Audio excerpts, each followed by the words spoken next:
Hope everybody is doing well in this hot weather. It has definitely been hot. There is no doubt about that. Even though the last couple of days here in Durham, North Carolina, in the evening time, we have had some serious thunderstorms and all along those lines. So it has dropped the temperature maybe down into the low 90s, but it's still feeling hot. And I think the weatherman is saying we still got feel like temperatures of high 90s and definitely the hundreds as well. I know it impacted 4th of July celebrations, not just here, but in other places as well, because one of the popular activities that people love to go to in Cary, North Carolina, is the firework display at Cocoa Booth Amphitheater. And usually they've got music, and they did have some music. They usually have the North Carolina Symphony performing, and the North Carolina Symphony was like, no, we're not bringing out those instruments in 105-degree temperature, because a lot of those instruments are sometimes heavy to move, like the oboes and the timpanis and things like that. And some of them just don't do well in hot weather, like the violin and everything like that. So a lot of people were being impacted, even though there were celebrations going on from places as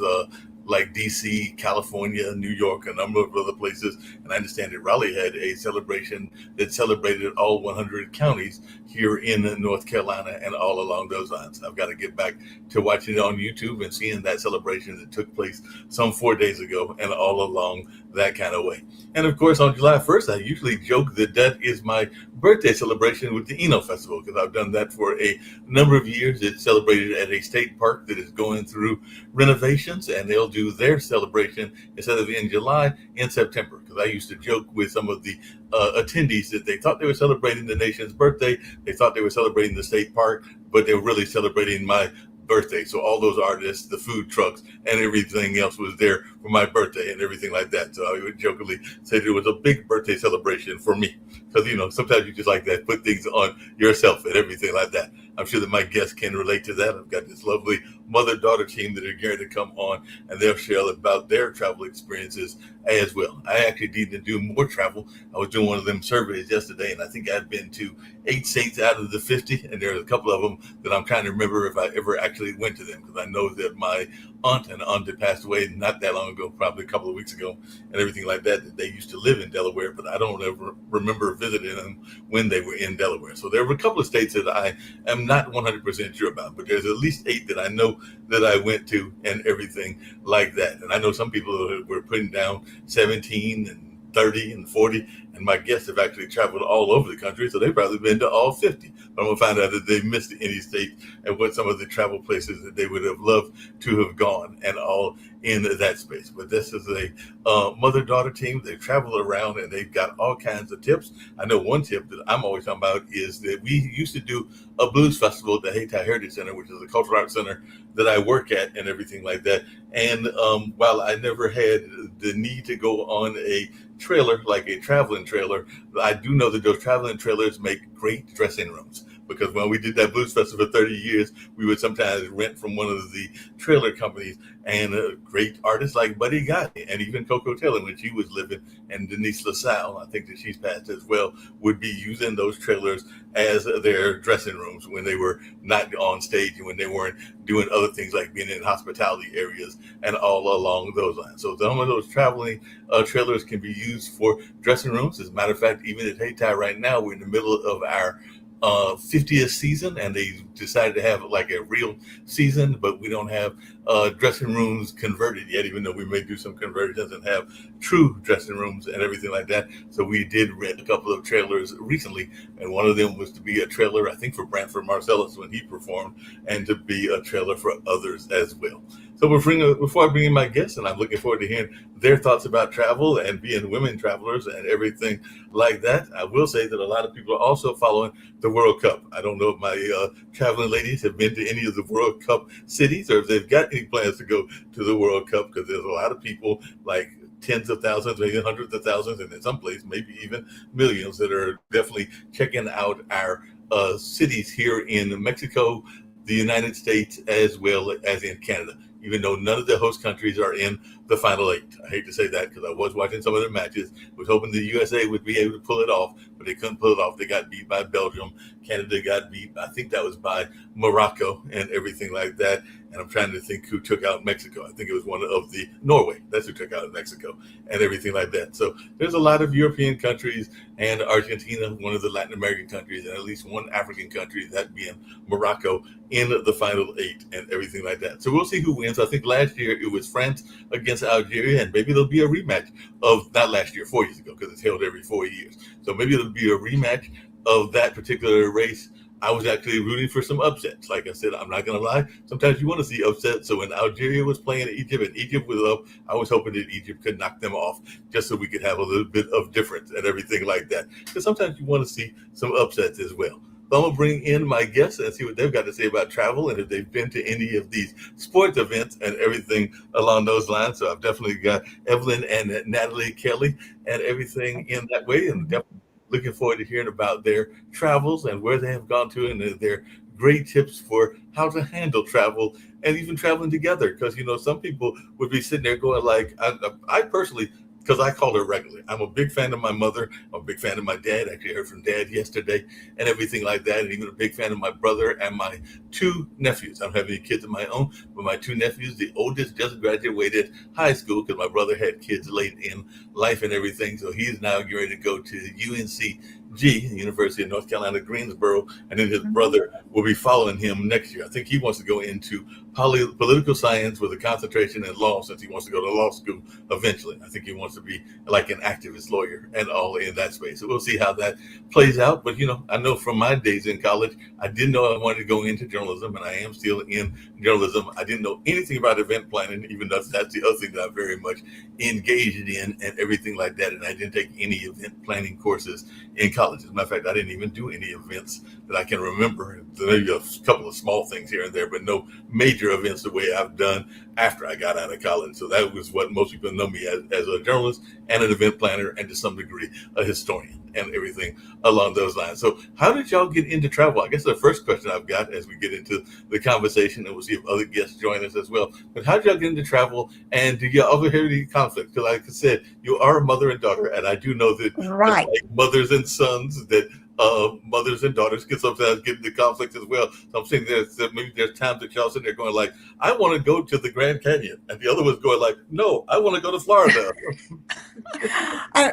Before we actually begin, I would like to mention you were talking about the FIFA Cup, and we were in Brazil when they were the champions, and we Right. were at the what is that? Christ The Redeemer Christ in Redeemer Rio. in Rio, Mhm. and they had this little tiny television, and everybody was gathered around it and yelling. And I went up to them, and he looked up. This guy looked up at me and said, "You like football?" And I said, I could get into it. Of You course, can, yes, we think definitely. we think of American football, but they were into football, and it was fun to It be was there. so much fun. Yeah. Well, we started as what 3.5 decades, 3.5 decades ago, yeah.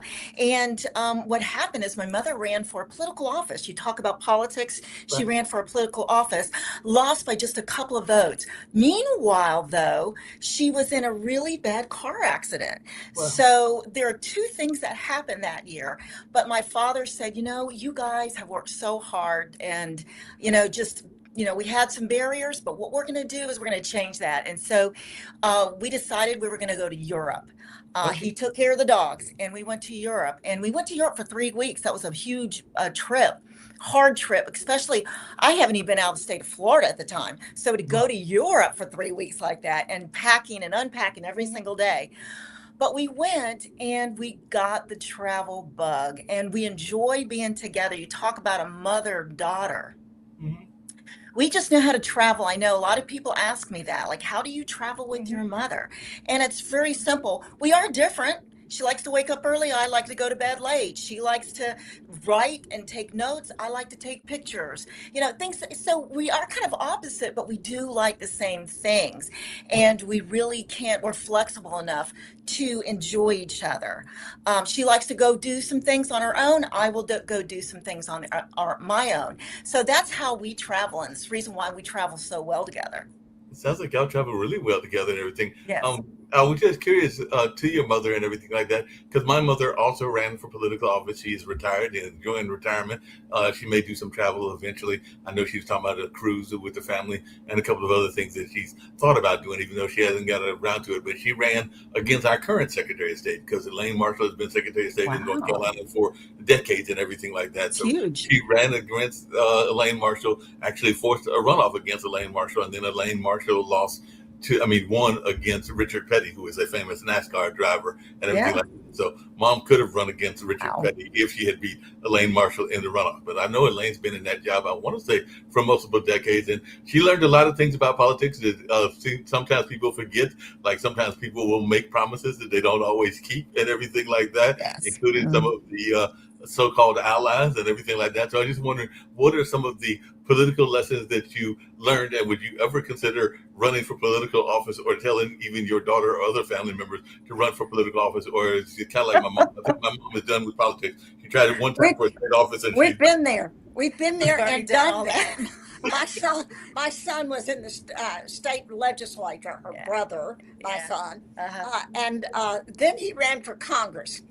And running for Congress is a little That's a bit different animal. from the state level. But we have lots of friends that run for office, so we Yeah. do have a lot of things that we can tell them. But I really don't want to run again. Yeah. I'm 91, and your mother is really courageous to run for office. I wasn't 91 when I ran, by the yeah, way. mom was in 91 when she ran. I think she might have been close to my age. She might have been in her 60s. So like I said, Elaine Marshall's Uh-huh. been in that Yeah, office for a long I was time. 59. Mom is 59. I'm 64, and mom is 20 years older than me. So mom is 84. Mom was 84 and dad Way 86. to So go, though. Way to go. So she definitely ran and everything like that. What advice? Because a lot of people are saying, I had a good friend of mine that used to love, and we lost touch, but maybe we'll get back in touch at some point and everything. But I've only been on one cruise in my life, and that was with a dear friend of mine who's from Nevada, and she used to go on cruises regularly with her mom. Her and her mom, I think her mom got her addicted to cruises, and I knew her from our college days. We both went to the same university and all along those lines. But that's the only cruise I've ever been on, and that was actually, I think, either the year before the pandemic or the year of the pandemic and everything like that. And I've said that I wouldn't mind going on another cruise. Even there are parts of cruises that I don't like.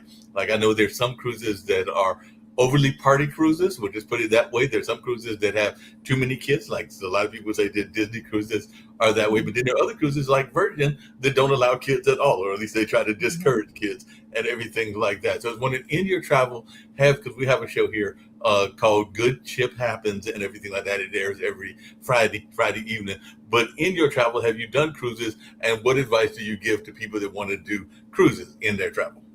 We have done several cruises, and you're right. There's all sorts of different cruises, and so it really kind of depends on what you're interested in and what type of cruise, and plus the people you want to be around.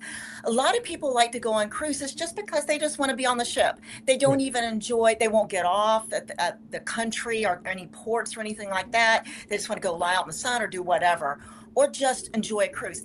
If that's what you like to do, more power to you. I never tell anybody, to do this or do that. It's whatever you enjoy doing. Now, we're not that much of cruise people. We really like to get out.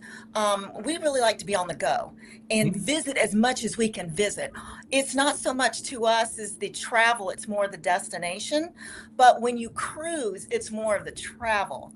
And so it just really depends on what type of traveler you are, what type of travel styles that you are. We have really been into these river cruises Mhm. in the USA, and we like them. And you think of river cruises just staying on the river, but most of them have ports because cities were built along the river. Mhm. And then you can get out and go, and they will take you to different places. This is not only in the USA, but also in Europe and Asia, place, too, yeah. other places. Riverboat cruises are very popular nowadays.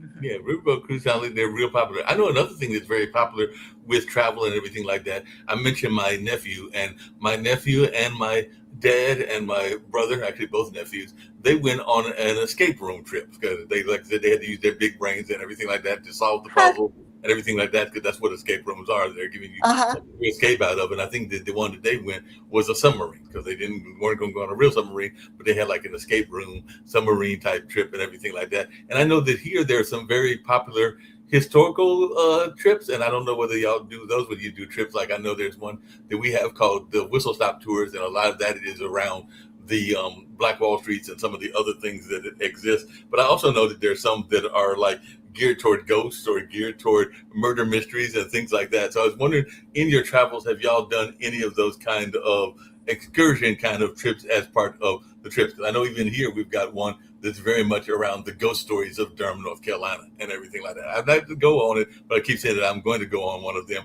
because they'll take you on these houses, mansions, and things that have these storylines behind them. We always go on a ghost trip. Every single If- place. If they had ghosts, we know about them. That's right. We've never seen any, but we've been to a lot of them. But we always love to go to the ghosts and the pirate trips along enjoy that too. coast are really with Savannah and St. Augustine, Charleston, all that area. Charleston, all of those. Yeah. They have pirate trips. hmm Yeah, So we really do enjoy that. Yeah, pirate trips sound like they're really amazing. Now, y'all are based in Florida. I know a lot of people who go to Florida for their vacations, and a lot of people will find trips that they want to go to. Now, some people get caught up in the tourist part of Florida, be that Orlando or be that Miami and things like that. So if somebody's coming, say, from North Carolina, or they're coming from even out of the country, because we do have a lot of our listeners, including one of our founders, who has moved to Spain. So he's expatriated himself to Spain, even though he used to live in North Carolina and has lived in Miami and other parts as well. But Nick Valveda, one of the founders of Pod TV, now lives in Spain, except when he comes back for business reasons and all along those lines. So I was just wondering, what are some parts of Florida that you would love people to see or enjoy that aren't part of the regular Florida trip? Because most people, when they go to Florida, they automatically think of Miami, Orlando, Jacksonville to some degree. But Florida's a vast state. It's got all kinds of things that people should be thinking about seeing. So what are some parts that you would like to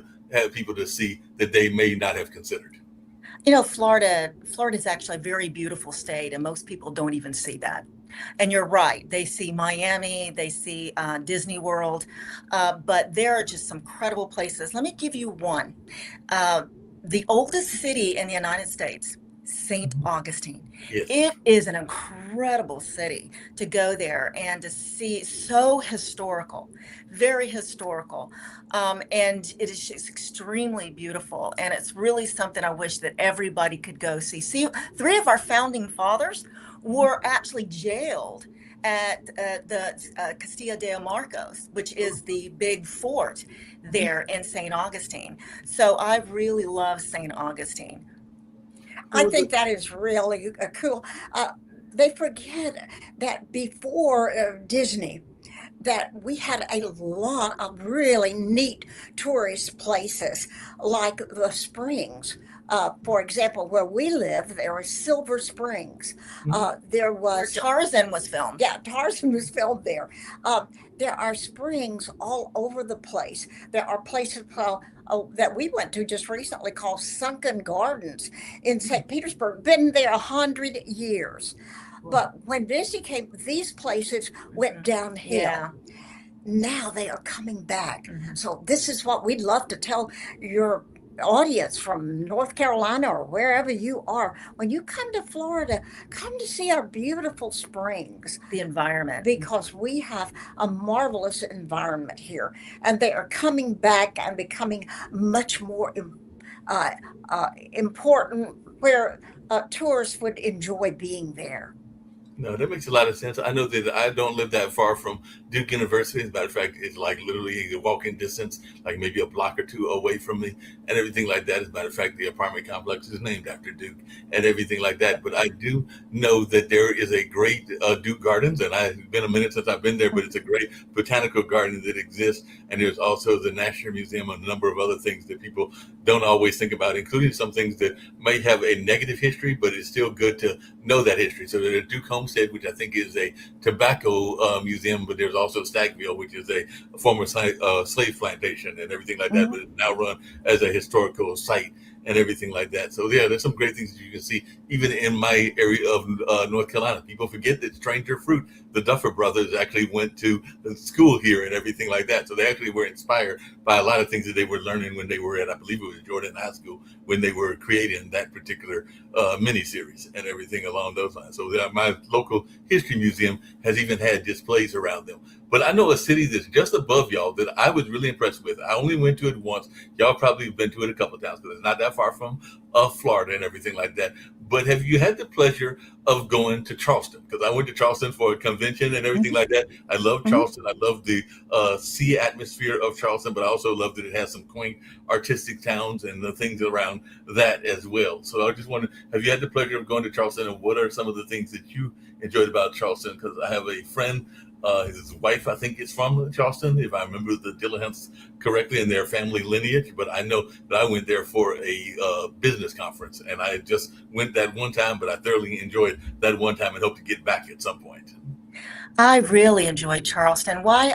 The reason why is because a lot of these historic towns, and I'm so happy about this, they are preserving their histories, their buildings, and so on, where usually like in the 60s or 70s, a lot of that downtown got dilapidated and just started going down. And now they're really restoring those homes, the streets, the cobbled streets. And that's what I love about Charleston. What I did is I just went and just got lost and just started walking up and down the streets and just looking at the signs on the side where you see the historic signs where it talks about who may have stayed here or who may have lived here in the past. So it's just so fascinating. I love places like Charleston and even Savannah, Yeah. to just get lost in all of those different areas in the downtown or the alleys. I just enjoyed that. And to the cemeteries, go and look at the cemeteries and look at the people The ghosts. that were that were buried there. No, the cemeteries can be fascinating. I had a ex-girlfriend, and we were very much still good friends, even though the relationship it wasn't successful and everything like that. But she used to love going to one of the cemeteries in Raleigh, which is where she lives at and still lives at. But that cemetery is also where Jim Valvano, the famous North Carolina State coach, is buried at and everything like that. So there are some of those cemetery tours that can be quite interesting as well. And it doesn't have to be macabre the way some people think of it and everything along those lines. But it can be interesting to go to some of those historical cemeteries, whether they are old slave cemeteries or whether they're old colonial cemeteries or a number of other things as well. Did you ever get a chance to go to Salem? Because my mom, who I mentioned earlier, used to live in Winston-Salem. That was one of her trust funds that she worked at. She worked at Z. Smith Reynolds and everything like that. But there is Salem Village, which is like a recreation of the old Salem towns in Winston-Salem, North Carolina. So I just wondering, did you ever get to go to any of those colonial towns, whether it was Salem and Winston-Salem or whether it's some of the ones like around Boston and places like that? So I just wanted Been there, to yes. see some of those colonial recreated towns. We go anytime that we're in an area, and if we can go to those little colonial towns, we will go. We just really enjoy those. Whether it doesn't matter what state we're in, we're going to go to them. I mean, because what you're doing is, we're learning about our history. We're trying to find out about that, and that's what we really love. Yeah, that makes sense. Speaking of history, there is a popular area here in North Carolina, a popular actress, and she's got her own museum in a small town. But I was wondering if you ever get a chance to go either to the Dolly Parton Museum or to the Ava Gardner Museum. And that's what I was referring to, was Ava Gardner, because she has her own museum here in North Carolina and everything like that. So I just wondered, do you ever get a chance to go to any of these Hollywood movie stars that have their own houses preserved and all along those lines? Have we been to any Hollywood? No, we haven't. I've lived in East Tennessee where Dolly is, but what I remember of Sevierville was just a little one-horse town At that time. Yeah, at that time, Yeah. and I have passed by there, but I actually have never been in them. So I think that would be. I do think they'll be fine. So thank you for telling us. We'll put that on our list. Yeah, put that on your list. Speaking of things on the list, I know that there was the big celebration for the 250th on July 4th there in DC. It actually carried in because of the weather to July 5th and everything along those lines. But I was just wondering, what are some places that you have gone to in the DC area, and are there parts of DC that you have really enjoyed going to? Because there are all these great museums. I mean, there's the Native Uh, American Museum, there's the Aeronautics Museum, there's a number of other museums that are there in DC. So I just wondered, have you To had a live chance there. to get to DC? yeah, I love DC, and I used to work in DC, and I would my office was on corner of F and 13th, so it's just a block and a half from the White House. And what I would do during lunch, instead of eating lunch, I would just walk around because there's so much history, and I enjoyed going down and seeing Ford's Theater. At that time, they were just still refurbishing it because it was closed down for several years. And so they were working on that. But I just enjoy going around all the historical places in DC during my lunch period. I really miss DC a lot because I enjoyed that. But outside of DC, in addition to that, is Old Town Alexandria. Mhm. Wow, I love that place. So much history. George Washington, they're all there. And you can go to the church where they were at, so it's wonderful just to be there. And I'm so happy that they've kept those buildings, they've kept the history, they've kept the culture, so you can actually experience that. How important do you think it is to preserve those histories? Because I know that even here in North Carolina, there are some of those tobacco mills that have been converted into apartment complexes, but they still try to keep some of the decor and the style of the old tobacco buildings, even though they are now apartments or they've been refurbished and everything along those lines. And even the building that I mentioned earlier, and I'll actually be there tomorrow for a 2-day retreat and everything. But the Hayti Heritage Center is a converted old AME church. So the church moved during urban renewal, maybe about 4 or 5 blocks from its old location, which is what the cultural center is. But we have kept it as a performing arts space and all along those lines. Matter of fact, I've been working with a high school student from Jordan High School. My nephew graduated from Riverside, but I've been working with this young high school graduate who's going to go off to Rice there in Texas after, I think, in August and everything like that. But we've been finding old paintings because we did a blues festival of 30 years. So we've been finding old photographs, old art exhibits, and stuff that had been stored away and tucked away. Even the old church bell, which we knew was down there, Wow. old pipe organ parts and everything like Oh, that. yeah. Pipe organ can never be repaired, but we may Yeah. at some point use it as a artistic installation and everything Uh-huh. like that. But I just wanted your take on the importance of historical preservation. I There's love it. there's a lot of places that were old cotton mills too. Mhm. If you go to Savannah, go especially along any of those rivers in Alabama. I remember going in Columbus, Georgia, and in Auburn, Alabama, that they have those restored along the river where they had cotton mills, and now they're either some kind of either office buildings or apartments or Mhm. so forth. But that is a real trend, and it's good. It is good they have done that. There's a place, we went to Columbia, South Carolina. Mhm. And they actually, the old state hospital, they used to call it a mental hospital. Now that, it's just like the state hospital. They have taken that, instead of tearing that down, they have taken it and now they're turning them into apartments. Wow. And the whole area now is bustling with businesses and this just incredible old historic church that they would actually go and pray in.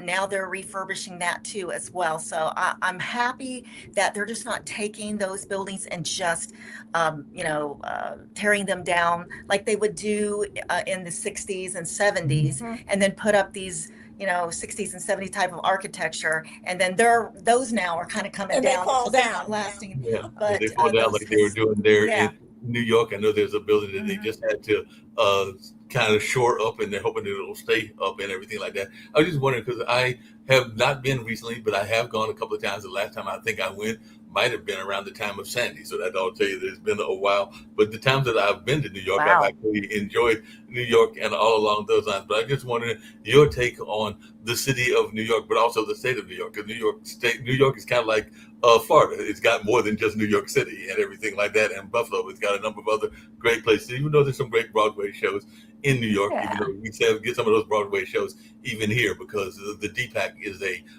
Broadway traveling facility. So a lot of the Broadway shows will eventually come down here Uh-huh. to the DPAC and everything like that. But I just wanted your take on those kind of attractions in New York and whether New York is one of the places that you enjoy going, or maybe you even worked there. You worked in DC, maybe you worked in New York and so forth. No, we Yes. did. We went on a river cruise Uh-huh. from New York to Albany, Oh and wow! it was really cool. It was Yeah, nice. I really enjoyed it. Beautiful. It was during the leaves. They were yes, changing the October. time. Yeah. Yes, Beautiful, beautiful. And again, you're right. Everybody thinks of New York as New York City, but there's so much more to New York, and you really don't know it if you just go to New York City and you leave. Yes, is New York City incredible? It certainly yes, is. I used to yes. go there a lot for my job, but to go to the other places, and we always encourage people to go to other places, enjoy, learn about the history, learn about the culture, because New York City is just one little area, but Right. that's a huge state. You get into all of the Dutch culture that Mhm. is in upstate New York, which is absolutely interesting. And we really enjoyed going to Sleepy Hollow. Oh, wow. There were ghosts there, There goes. supposedly. See, we told you we love ghosts. Sleepy Hollow has that famous ghost story and everything like that. So definitely the Headless Horseman, I believe, was in Sleepy Yes, Hollow and everything that's like that. exactly. So there's some Yeah, we were good. looking for him, but we didn't find him. Never. We didn't see that headless horse. Not at least not that one. You do see that Headless Horseman. Well, I know here in North Carolina there is supposed to be a famous ghost train that exists around the mountains and everything like that. So I Oh don't know yeah, if you've ever been yeah. down to that ghost train, but there's supposed to be a famous ghost train that you're supposed to hear the train whistle go by, even though the train isn't running at that particular time. So it's supposed to be a famous ghost train. I think it's in the Great Smoky Mountains and everything like that. But I do know there's supposed to be a famous ghost train. So it's not just horsemen; it's also trains and other things. Uh-huh. that Exactly. even like I know there are some people that say if you go to the coast, you may run across some famous pirates that are no longer here on the planet as well. So there's a lot of things that are in that space. I have a good friend of mine, and actually she was just featured because she created a scholarship named in her and her mother's name and everything like that for North Carolina Central University, which is one of our HBCUs and everything like that. But she used to travel a lot overseas because of her job, and she used to love going to places like Brazil and I think Paris and other places. But she would not just try to go and do the sales job because she was like a pharmaceutical rep and stuff like that. So of course she's trying to sell to the hospitals, but she used to also love going to other parts of the world and enjoying their culture. She didn't want to just be there for job and job's sake alone. And she's even part of International Focus, where she's helping international students come to our area and learn about our culture and everything like that. So I was just wondering, y'all's take, is all of your travel been in the United States, or have you had a chance to travel overseas as well? And what are some of the overseas places that you have really enjoyed? We've been to 90 countries, Wow. every single continent, all 7 continents. So have we been overseas? Oh, yes. We have been overseas. And I know the one question we get all the time is, what's your favorite country? And it's really difficult to say that, because there's so many different countries and different environments that we love to visit. But to go to different places like, the very far east, when you're talking about Vietnam, and to really go there, I enjoyed Vietnam. It was hard for me to go to Vietnam because I have friends whose parents or, they were in Vietnam for the war. For the war. And so it was really difficult to go there to think about what they were going through. And plus, when we went there, we did actually learn how they actually tortured the Americans there. But it is such a beautiful place, and the people were just so kind, and just so their thing is we don't think about that in the past. We move forward. We keep going forward, and and how modern Vietnam is. So places like that. But I will tell you, it's to go there and to learn and to experience it. And to also, you don't have to compare it with what we do or what we live in, but to actually acknowledge that when we come back, we live in a great country. We Yeah. really do. Because as much as I love Vietnam, Vietnam communism. Right. It's communist. They do believe in capitalism, but they're communist. Right. So, it just always makes me come back to the United States and appreciate what we have here. Yeah, that makes a lot of sense. I know that one of our regulars on our World Edition show, which is our morning Monday through Friday show, is from Bangladesh, and he's really big into wisdom, and he's an educator from Bangladesh. I was wondering your take on Bangladesh, because I'm sure Dr. Sharif would love to hear if you've been to Bangladesh and what your reaction to Bangladesh was, because he's always telling us that we should come visit his country and everything like that. And I've yet to go there, even though he's constantly giving us an invitation to come to Bangladesh. We haven't been to Bangladesh, but we have been to India. Right. And of course, that is a neighbor of Bangladesh Right. and Pakistan, and that history there we got Nepal into. area. Yeah, Mhm. but it was wonderful. We absolutely enjoyed the Indian culture. We enjoyed studying about it. We enjoyed going to different places. We enjoyed the people there. But what we learned is that when you go to a country like India, Nepal, Vietnam, China, these are different countries. These are different cultures. And when you go over there, you need to accept it, and some people will say, oh, I don't want to go to a certain country because I just can't imagine, this or that. You can't got to get out of that mindset and go in and absorb everything you can and to learn about it, to learn about the people, to understand what they're thinking and what they're doing. And you really will enjoy it a lot more instead of comparing it to what you're used to in the United States. In That other makes words, a lot of sense.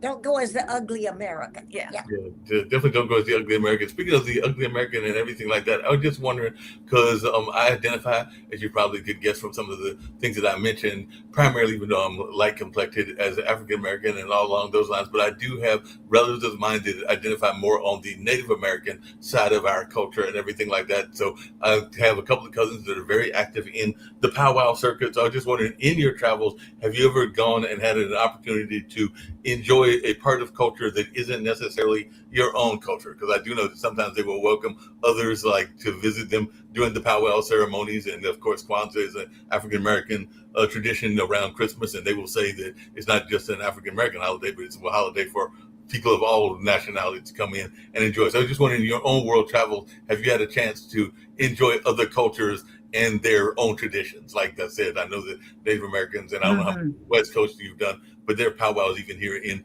the Southeast, because I know that some of my second cousins live in Florida and everything like that. So I was wondering if you ever had a chance to enjoy some of those cultural celebrations. We do it all the time. In fact, I don't even want to go to a place if I can't learn like that. In fact, I think when we went to Brazil, we went to the Amazon and we got to go deep into the Amazon and really just sit down and talk with the individuals. I mean, they were living off the land. This is deep inside the Amazon. Okay. We don't hear about that. And, Americans, what we know as Amazon is what they come up and deliver, right? No, this was deep inside the Amazon to really understand how the people live on the Amazon. In fact, on the day of Christmas, we actually went around on a boat, and the native that was taking us around, he was kind of dressed up as Santa Claus, but he actually went Papa around. Noel. Papa Noel. Papa We actually Noel went was his name, around rather than and Santa Claus. delivered gifts. Wow. Deliver gifts to the children that don't get to really see a lot of outsiders. And you want to know what the most popular gift was for the little boys? What was it? A soccer ball, a football. Football. They wanted that football so they could become the next Messi or become the next Ronaldo or something like that. So That's they wanted exactly right. Maybe we superstar. delivered that soccer ball to Ronaldo. So they wanted that soccer ball so they could be. You mentioned the Native Americans. We went to the Crazy Horse Memorial in South Dakota, and it was really very interesting. They have the absolutely best museum Yes. that you have ever seen, and For natives. native, Americans. and we really did enjoy going there and looking at the memorial, which, by the way, only has the head and Crazy Horse's finger, but they are planning to do his whole body Well, along with his hair flowing back. And the horse too. So And the it's, horse.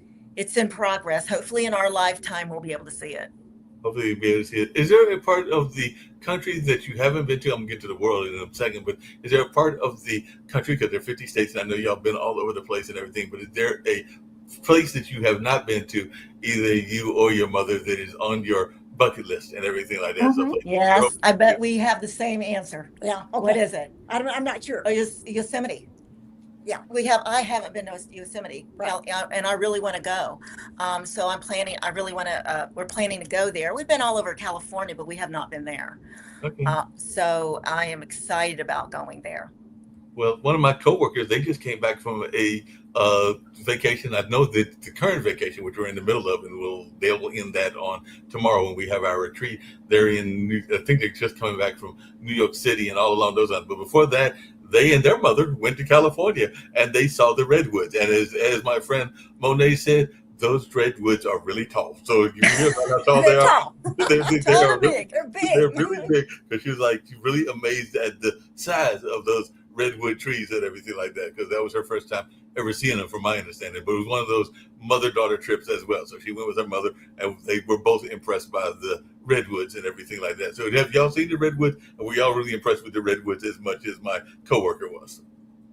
Very, very impressed. It's just it's something that you just can't understand until you see it. It's Right. one of those things, to see how huge that they are, and to think about how long did this take, to get that large. So Yeah, okay, I can believe that. Like I said, that friend that I mentioned it with, I went on the cruise, was from Nevada, and they also spent some time in Arizona and everything like that. But I was wondering, did you ever get a chance to go to the Grand Canyons? Because I know a lot of people are very much excited by the Grand Canyons, and that's another one of those great sites that people forget about. So, what was your impression of the Grand Canyons? to me, when I first stood on the edge of the Grand Canyon, I just realized how small I really was. You know what I mean? You see how large, this canyon just, I mean, as far as the eye can see. And it's it's hard to even express the words when you're sitting there and you're looking out for the very first time. We hear about it, you see it in papers, you see it in the movies, but to be there and to be on the edge of it is just, to me, outstanding. I do want to go back again to see that. And even more than the Grand Canyon, we love the Badlands. Oh, You know what the Badlands are? Where they have all of the movies that are made in the Badlands and talk Right. about Badlands in and South Dakota, actually North Dakota. and what we do want to do is go to the Teddy Roosevelt Museum and Memorial that is in what is it, Medora? Yeah. North Dakota. Yeah. So that's on Speaking our of bucket list. Speaking of North Dakota, I remember that when I was at Marquette, there was a young lady. It was one of those summer romances, for lack of a better term, and everything like that. But I remember dating a young lady briefly, and it was briefly, that was from South Dakota, and she was very much into the rodeo culture and all along those lines and everything like that. And then she eventually connected back with her rodeo boyfriend, because I think that I was like the bounce back and everything like that. So I was the bounce back person, and then she went back to her original person. As far as I know, they're still married and probably got 8 or 9 kids for all I know and everything like that. But I was just wondering your take of if you've ever got a chance to go to the Dakotas and enjoy that rodeo culture, because I'm also part of a film festival selection committee, and I know one of the films that I saw last year, I don't remember if it was selected or not, but it was about women rodeo riders, and a lot of people forget that there are a number of women rodeo riders Oh, that yeah. exist in that area and everything like that. So I just wondered, did you ever get a chance to get to any of the rodeos in your travels? And It's what a was big your thing, experience? big thing in Florida. Yeah, it is. In Yeah. fact, one of our neighbors over here is a barrel rider in one of the rodeos. Yeah, I think I was kind of raised on rodeo. Yeah. We would go to a bunch of them. But I'll tell you, it's really interesting. And we were in Calgary, and they actually had a big festival, a rodeo Right. festival Mhm. there. It's like the biggest in the world. Right.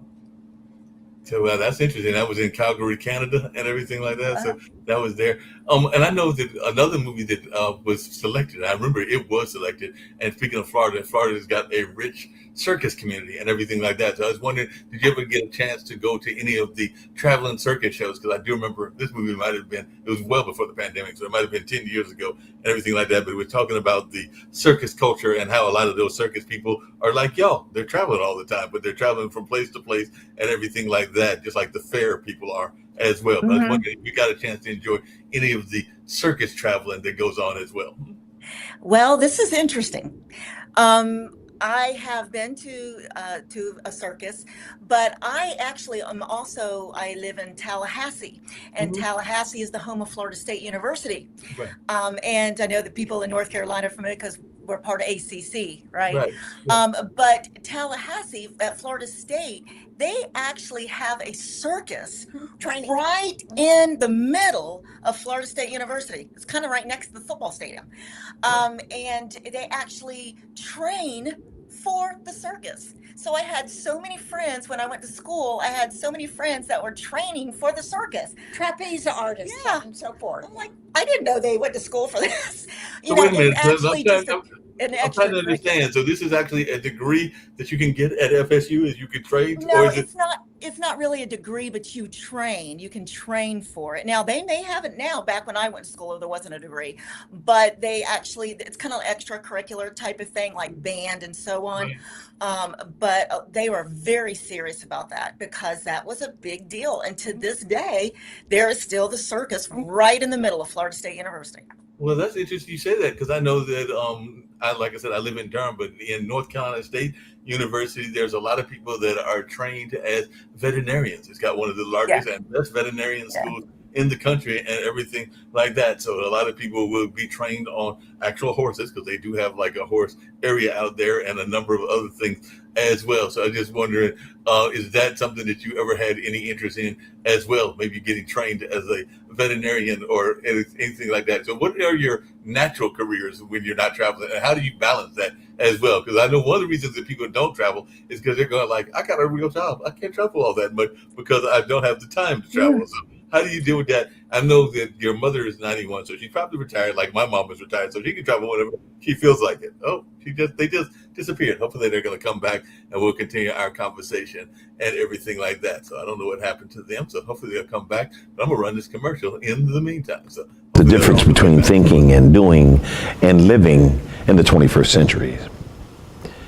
They teach us about being a real quarterback oriented games.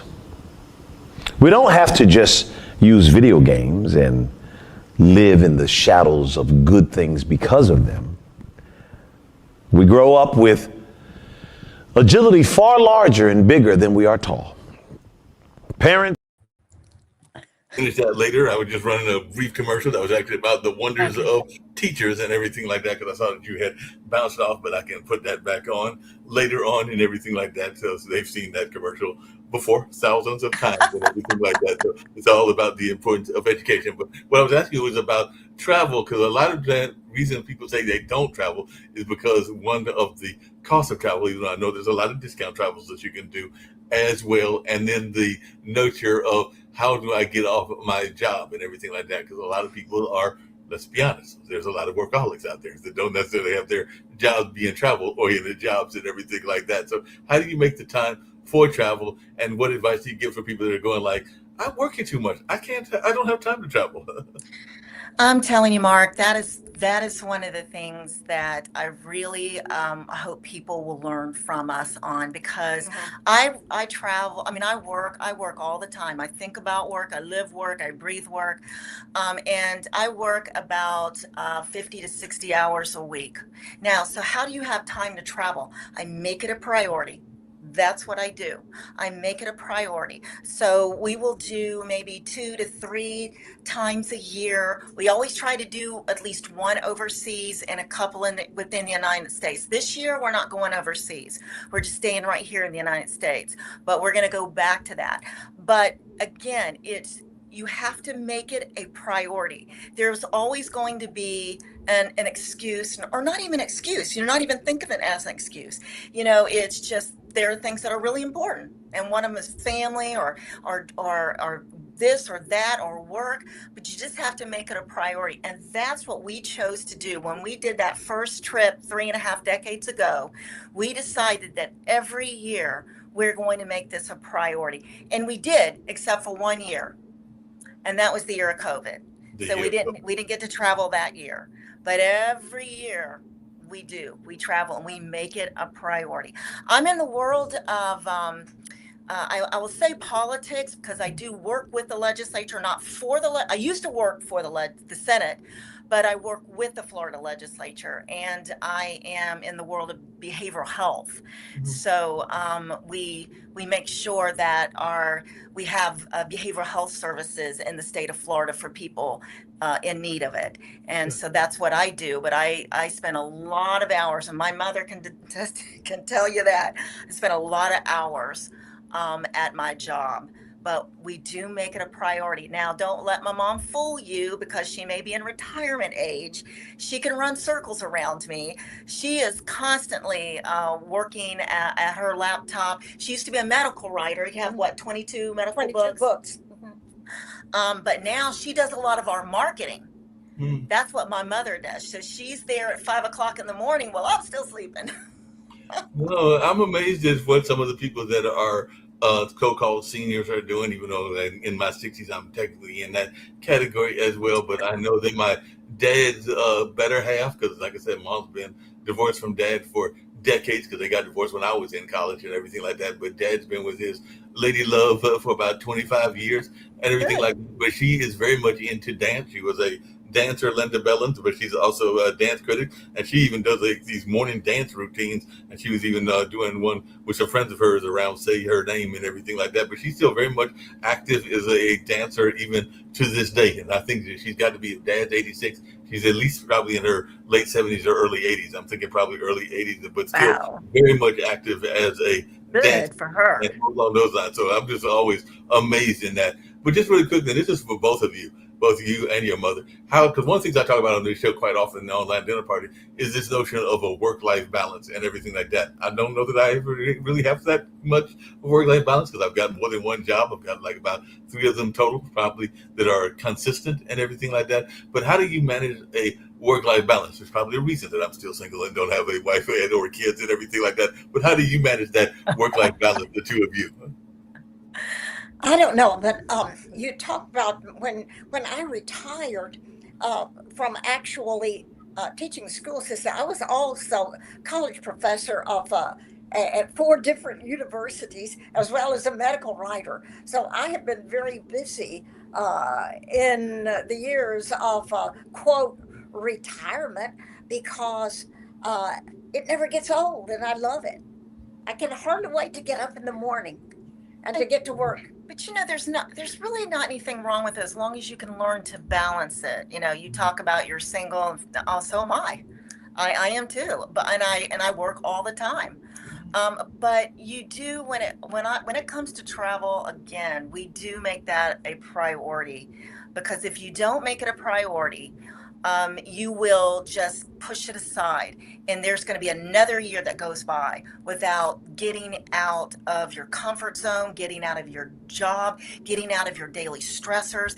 We really talk a lot about this. I mean, in the world of behavioral health or mental health, I'm in this world, it's extremely important you get out of your comfort zone, because we get so used to sitting in our couches, sitting in our chairs and turning on the news or turning on your TV and just watching that. And we do that day in and day out and day in and day out. And what we try to do, and that gets you old, that really gets you old.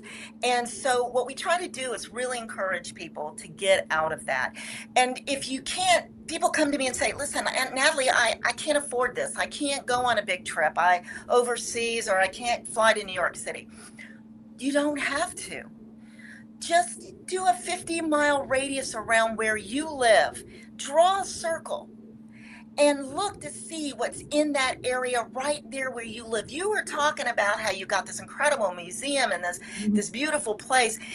We drive by those every single day and we don't even see them. No, a You lot of know, times. and we encourage people to do that.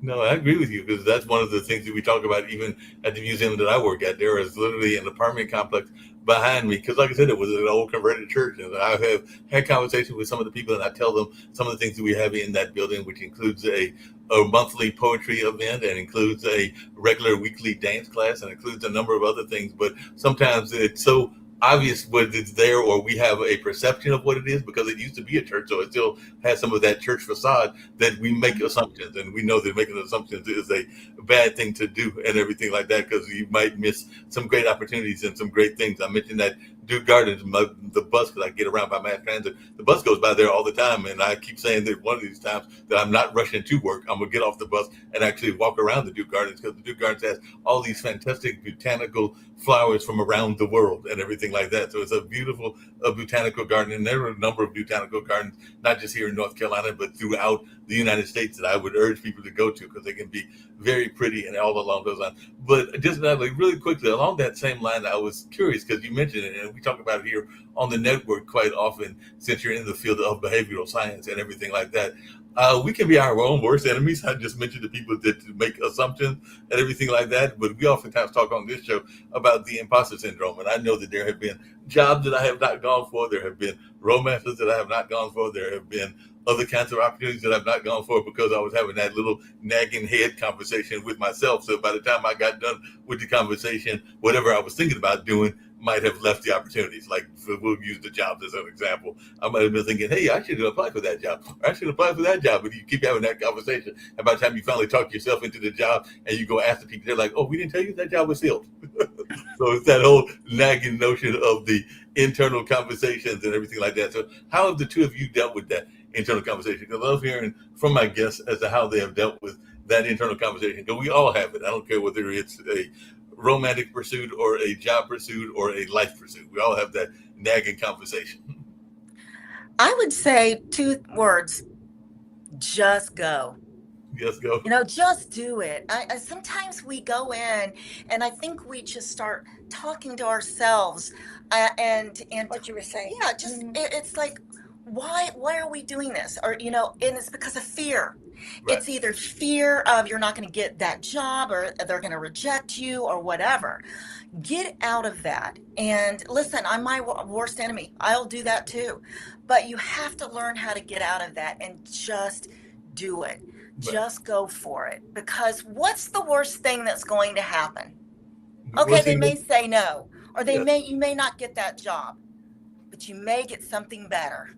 Right, exactly. Something better might come. I want to come back to travel because there is a popular event that is very popular here in North Carolina. At least it used to be very popular, but it's based in my other area because I went to school in Marquette, which is in Milwaukee, Wisconsin, and everything like that. But a lot of people are fascinated by motorcycles and automobiles, and the Harley Davidson Museum is there in that area and everything like that. So I was just wondering, did you ever get a chance to enjoy any of the motorcycle culture? Because I know there's even an active motorcycle culture in South Carolina, down in Myrtle Beach, and of course there's an active one even in some of our lake communities here in North Carolina. So I was just wondering if you ever got a chance to attend any of those museums, because I know there used to be a popular, I think it was a Harley Davidson rally that existed in our state capitol and everything like that. So I was wondering if you ever got a chance to enjoy some of those motorcycle or car activities, because we're also a big NASCAR state here in North Carolina. Oh yeah, you are. In Florida we have Uh-huh. Daytona, so it's a big deal here in Florida. And it's fascinating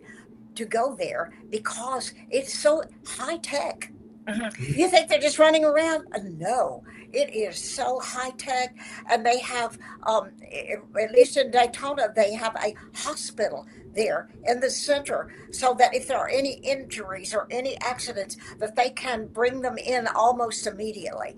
But it's really interesting, and go to see behind the scenes. I was given the privilege of doing that one time as a journalist, and really enjoyed going and seeing. Actually, hey, whenever it goes around, it's, they don't count, tally it up. Mhm. It's all done by via computer. Wow. Very high tech. Yes, And very high even tech. and even those places, if you haven't gone, you don't have to go when they're racing, because a lot of the racetracks, and especially the one in Daytona Beach, it's like a museum itself. When Mhm. I went there, a friend of mine worked for a NASCAR. And so I got to go there and I got to see all of these different things, the old cars, Right. the outfits that they were wearing, things like that, which is just so unique to see that you won't see anywhere else.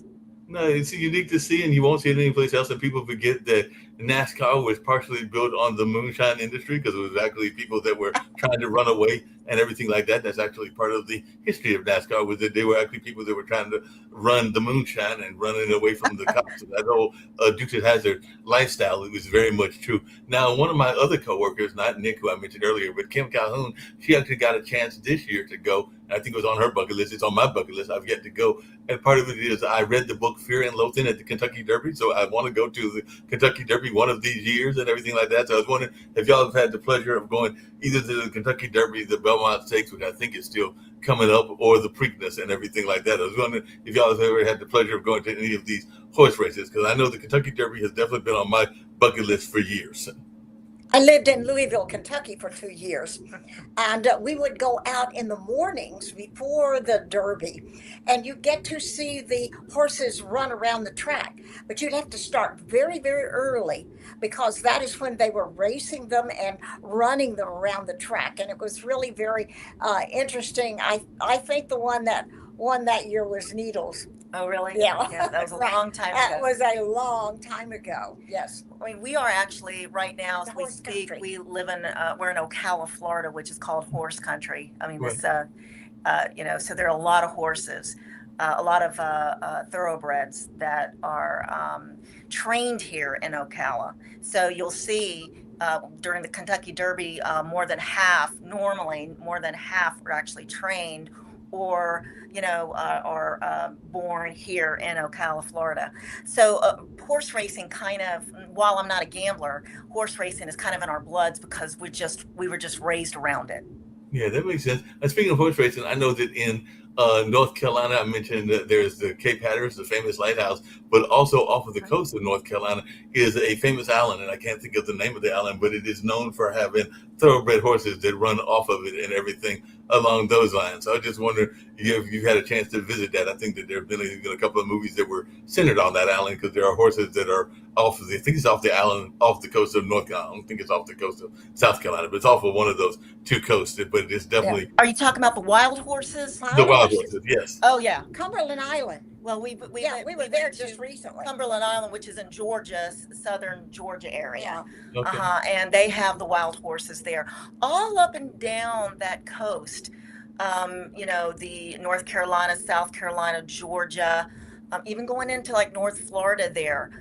You will have areas there where the barrier islands, Right. there'll be places to have they'll have those wild horses. Chincoteague Island, Assateague, and Cumberland Island all have wild horses. Mhm. Probably some more of them. In fact, we have a place here called Payne's Prairie that is on the interior of Florida that has wild horses. Mhm. Wow. So it's got wild horses there as well and everything like that. What are your thoughts around Cape Cape Hatteras at the lighthouses? Because there are a number of famous lighthouses. It's not just the ones here in North Carolina, like Cape Hatteras, but there are a number of famous lighthouses, including some that have ghosts. So what is your take on the lighthouses, and have you visited any of the famous lighthouses?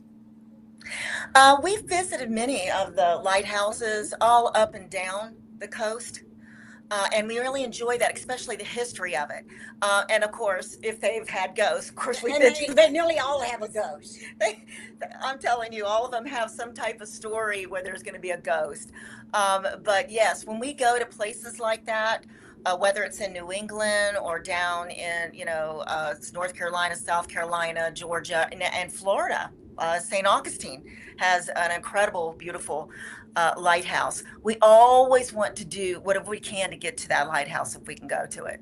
That makes sense. And by the way, we have a question from the audience, Liberty Twitcher, who's a regular person on Twitch that listens to us regularly. But he was saying, what would they say are the top 3 overlooked hidden gem travel places to see in the USA? And if I remember correctly, I don't think Liberty Twitcher is from here. I think he's from overseas, but I could be wrong. But he's asking, what are the top 3 hidden gems that people should be considering to look at if they're thinking about traveling to the US? I would say what we just talked about, Cumberland Island. One of them. Number one. Yeah, and about Cumberland Island, it has an old mansion, but it's kind of fallen a little bit. But that's where JFK Jr. was married. Okay. Was on that island, and it's very it's out of the way. It's very difficult to get to. There's no bridge to go to it. You have to go there by ferry. One time goes over, and if you don't get it coming back, you have to spend the night there with the mosquitoes and the snakes. Yeah. Wow. I'd say the second one would be right at the tip of Florida. There is a place, a little tiny group of islands called the Dry Tortugas. Okay. And so you have to go to Key West. There's 2 ways to get to the Dry Tortugas. It's a national park, but it's the least visited national park. You have to get there either by ferry, which is a 3-hour ride over very rough waters. They do give you a barf bag. So so that means you're probably most likely going to be doing that. Or you can go by seaplane. And we went by seaplane because we wanted to see the shipwrecks down there in the water as you fly over to the fort. There's a fort there. Okay. And so it's just out of this world to go there. That would be the second one from your who are these people that are coming in that are asking questions? Yeah. Okay. The second one. The second one. The third. The third one is in Alaska. Oh, wow. And I'm going to let Natalie tell you about that. So there's a place in Alaska that if you're going to Denali, and a lot of people, they get off the cruise line at the port, they'll get on a train, like one of those with the domes, the glass domes, and they'll go up to Denali area. And on the way to Denali, there's this little tiny town called Talkeetna. And Talkeetna, not very many people have heard of it, but it's very interesting because the people, talk about politics. They elected their mayors, just like every town elects their mayor. But their mayor's a little different, or was a little different. The mayor was an elected cat. Oh, I did hear about this. I did hear about the cat that was elected. His name was Stubbs, and he was the mayor for 2 decades. He went to ribbon cuttings. Mm-hmm. He was at the council meetings. No scandals. No scandals, no broken promises. What party do you think that cat was? I don't know. Was the cat a Republican or a Democrat? It was a Democrat. A Democrat. It was a Democrat. A Democrat. It was So that's, I say that because that's just kind of the mentality of this town. They're just it's just kind of the cutest little town, very quirky. They do things, in Alaska, in that area there, during December, it's almost dark all the time. No daylight ever. Well, no daylight ever. Well, speaking of quirky, we they do have fun. Well, and we have fun here even in Durham because we have a couple of quirky things. I have a friend of mine that was on the show recently, and she is a burlesque dancer. So I think she was on about 3 episodes ago and everything like that. But we have 2 interesting things that y'all would find fascinating because before the pandemic, so I think it was 2015 or 2016. I got to remember the year that we did it. We actually married our towns because they made this whole thing. It was an activity that was created here in Durham. And I think other cities, like even some in the West Coast, picked it up and ran with it as well. So they did a whole event called Marry Durham, and you're supposed to take vows as to ways that you would improve the city, like being nice to your neighbors, picking up litter, doing things like that. And it was Uh-huh. actually had vows done by an actual minister and everything. 'Cause I actually knew the minister. It's a friend of mine, Carl Kennedy. But they did a whole wedding vow, and it's called Mary Durham. And then there's another event where they have some of the members of the LGBT community do an event called the Beaver Pageant. So they would dress up as like a space beaver, and I mean like a little animal and everything like that, and they'll do it as a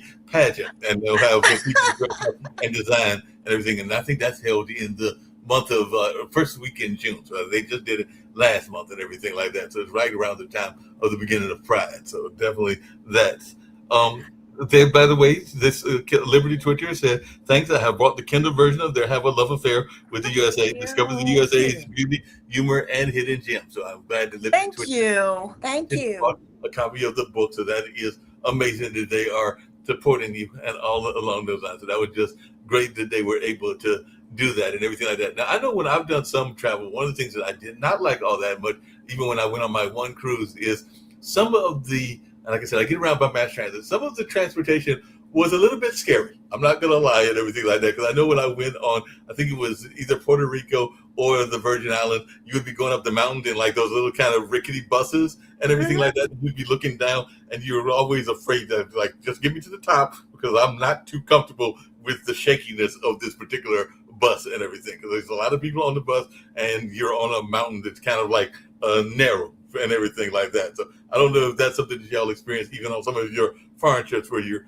going on like these kind of like rickety kind of vehicles, whatever they might be, or whatever. We And you're have. going like, please get me to the top, or whatever the destination is, because you're a little bit on the nervous side. No way. That, and can I also, we went to, when we were in Nepal, we wanted to see Mount Everest. Mhm. And so we weren't going to climb Mount Everest, but we wanted to see it. And so we took a flight on Air Buddha. Buddha Air. Oh, it was Buddha Buddha Air. Air. Right, Buddha Air. And I am telling you, I wasn't sure we were going to make it down.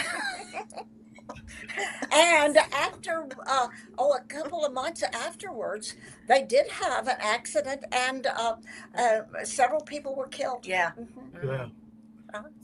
So So things like that do happen. Yeah, they do. what advice would you give to people about being safe on travels? Because I do know that's the other reason that people sometimes say that they don't want to go on trips, because they are going to a area that they're not comfortable with. I know that, I can't remember if Liberty Twitter is from that area or not, but I know some people are scared to go to the land down under around Australia, because Australia has some animals that aren't exactly nice to people and everything like that, be that snakes or bugs, or even I think there might even be scorpions in parts of that area. So what do you say about travel and the safety around travel? I think safety is a really, that's a real serious issue. First of all, if you're going overseas, you always need to travel to look at the Department of State's website. There is a part of it where you can determine how safe is the country that you're going to. And then there's like a rating system. But Australia, I had somebody just tell me the other day ago that they wanted to go to Australia, but they're not going to because of the spiders. No, don't do that. Don't ever think that. You're just watching some reality show or something. I don't know. But no, that is not the case. You should never do that just because you've seen that or heard that. I never seen any spiders. I never saw the spiders down there. And that's kind of like, don't come to Florida because Alligators. the alligators Yeah. down Right. here, or boa constrictors, or pythons. I mean, while you may have them, you're not going to be confronted with them. no. Now, safety is an issue. My take on that is this: when you go overseas, Mhm. don't look like an American. Don't wear your NC State T-shirt or University of North Carolina. Don't do any of that. They don't need to know where you went to college or what you like Or your what Florida Gator Oh, outfit. don't do that. I wouldn't do it. No, I'm joking. No, so you don't do those type of things. What you want to do is, you don't want to be a target, and being a target is wearing those type of shirts. Just looking like a tourist. Now, sometimes it's really tough to do because you're not going to. When I go to India, clearly I'm not going to look like that. That's okay. They're going to respect you. They're going to know that. But don't go with jewelry. Don't wear your diamonds. Do not wear gold. Do not do that, because it could be as simple as somebody come by and grab it and take off with it. So you don't want to put yourself in a situation like that. Your cell phones, don't be looking at them, constantly on your maps and stuff like that. Put your cell phone away. That's important. This is $1,000 to them, and that's a lot of money to somebody in, a country, a third world country. So you just don't want to put yourself in a situation like that. It's just really common sense. That's Yeah. what it is. And just not to go over there and really look like an American. And Yeah, one thing you've got to remember, that when you go to another country, you are not an American citizen. You are not protected by American laws. You are under their laws. And some of the laws may not make sense, and you may not like it. And if you get in trouble by doing certain things, and are arrested, and many of them you may not even know the reason. We had some friends that almost got arrested in France because they didn't know how to operate the credit card in the gasoline tank. They thought they paid for it and they didn't, and the police came after them. Right. And luckily they didn't get put in jail. But there's things that you may not even know. For example, if you go to Singapore, you're not allowed to chew gum in Singapore. I mean, so there could be, you're not allowed to jaywalk in Singapore. So you just really, before you go to different countries, you just want to do a little bit of research, find out what you're going to, some of the laws there, and so that you're not going to end up in their jail. Because the embassy cannot help you. The only thing they can do is to call an attorney for you and to contact your people at home. But they cannot get you out of jail. Yeah, and I think that that famous basketball player learned that and everything like that because they spent jail in Russia and everything like that, even though they're out Yes. in the league and all along those lines. But they were there in jail for, I want to say, about a year and a half or 2 years or something like that. But I know they were there for a while and everything like that. Y'all were talking about Florida and the unusual things. Y'all do not know this because I don't always talk about it. But I worked at the Boca Raton newspaper for a while. And I do remember, speaking of unusual animals, that one of the stories that I covered was a manatee that got stuck in somebody's house that was living there on the coast. So the manatee had come in from the island and it literally got stuck in the I think like in the carport area and everything like that. So that was one of the news stories that I do remember covering with this manatee. That was great. Yeah, Florida has some unusual Stories. Yes. Right. They got some unusual stories. So I just remember covering that. I remember covering a cancer lady that was doing some cancer haircuts because they were trying to raise money for her, and I think she was having some sort of juvenile cancer. But this was like back in the late '80s and everything like that. But I still remember that manatee story and everything like that. You mentioned those unusual laws, like in Singapore. What are some other unusual laws? Because Nick is a pension attorney, one of the founders, and everything like that, that people might be surprised to know about. Like I did not know about the chewing gum. I had heard about jaywalking in not just Singapore, but in other countries as well. But what are some of the unusual laws that you heard about that people might want to consider, whether that's in an African nation, an Asian nation, or even in the oceanic areas as well? So what are some unusual laws that you have heard about? Thailand has a law that you can't speak ill of their king or their government, because that is illegal. And you will get arrested if you're hurt. Wow.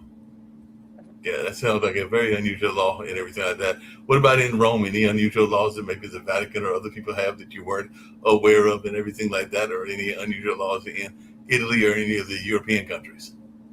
The times that we were in the Vatican, it was so crowded. You wouldn't have an opportunity to do anything bad.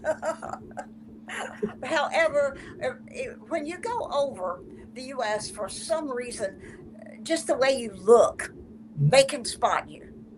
I don't know if it's a type of shoes you wear. Well, Americans, we like jeans, we like to wear tennis shoes, and a lot of people over, in European countries, they don't wear that. So all of a sudden we're kind of spotted. But there's so many different laws, and they're all different. They're all different. Every state is different. And every country is different. So it's one of those things you just have to go and you just do a little bit of research before you go, just to make sure if you're going out on your own. Now, remember, if you're going with a tour company, They help you're a you. little bit safer Uh-huh. because they're going to say, okay, guys, know this. You're not supposed to be chewing gum. If you're in Singapore, you're not supposed to be chewing gum, and this will happen. So they'll help you. If you're on your own, that's a different story. Then you Yeah. need to do your research. That's the one thing I like to tell people. If you're on a tour, if you're on a cruise, or if you're on a river boat, they're going to tell you more about it before you get into that country. But if you're going there on your own, you need to do your research. And the big thing about it, sometimes in the USA, we have laws that are different from state to state. For example, what is it? Open carry, Gun laws. gun laws. Florida is an open carry state, and you go out of the boundaries of Florida. That's not the way it is. Yeah, So, you can't do that. Yeah, can't do that. The laws do vary from state to state. I was just talking yesterday, or maybe a couple of days ago, that they just lifted one of our laws here in North Carolina just for the 4th of July and everything like that, because they are very strict about hunting and fishing rules and everything like that. But because it was the 4th of July, they were actually allowing people to fish without having the fishing license and the fishing requirements. So it was basically like for that one weekend, they were opening up fishing to anybody. So you didn't have to have your fees, and there wasn't a lot of enforcement just because it was the 4th of July. So they decided to give people a break for the 4th of July weekend and everything like that. So that was one of those things that people don't always think about. Now, I remember when I was a youngster and going to traveling, even in the States and everything like that, there was this whole notion, and I don't know if they even are out there anymore, but should people be trying to convert their money to what used to be called traveler checks and everything like that? Or is traveler checks a thing of the past that people don't even deal with anymore like that? I remember when I was growing up in the 70s, you had this notion of you would convert to traveler's checks and everything like that. But I don't even know if that's a thing anymore. no, It is not. now. It is No. not. What we do, we may be a little different than other people. We do take our American dollars. But what we do is we'll take 20s. I don't like to take 100s. You never take 100. You take 20s, and then you take 10s, you take 5s, and a bunch Lots of ones. I will bring about 21s, probably even more. And the reason is this, because when you go to a foreign country, now it depends on the country, sometimes they will want their currency. So that means you'll go to a local bank there to get that currency, to get their currency. But I will tell you, it's very rare, but a lot of countries accept American dollars. And really, I can get away, especially if you're going to like South America, you can get away with giving out a lot of $1 bills for tips. I mean, and I'm talking about $1 bills. So that's the reason why I bring a lot of $1 bills, because our $1 bill is worth a lot more than their money down in their particular country.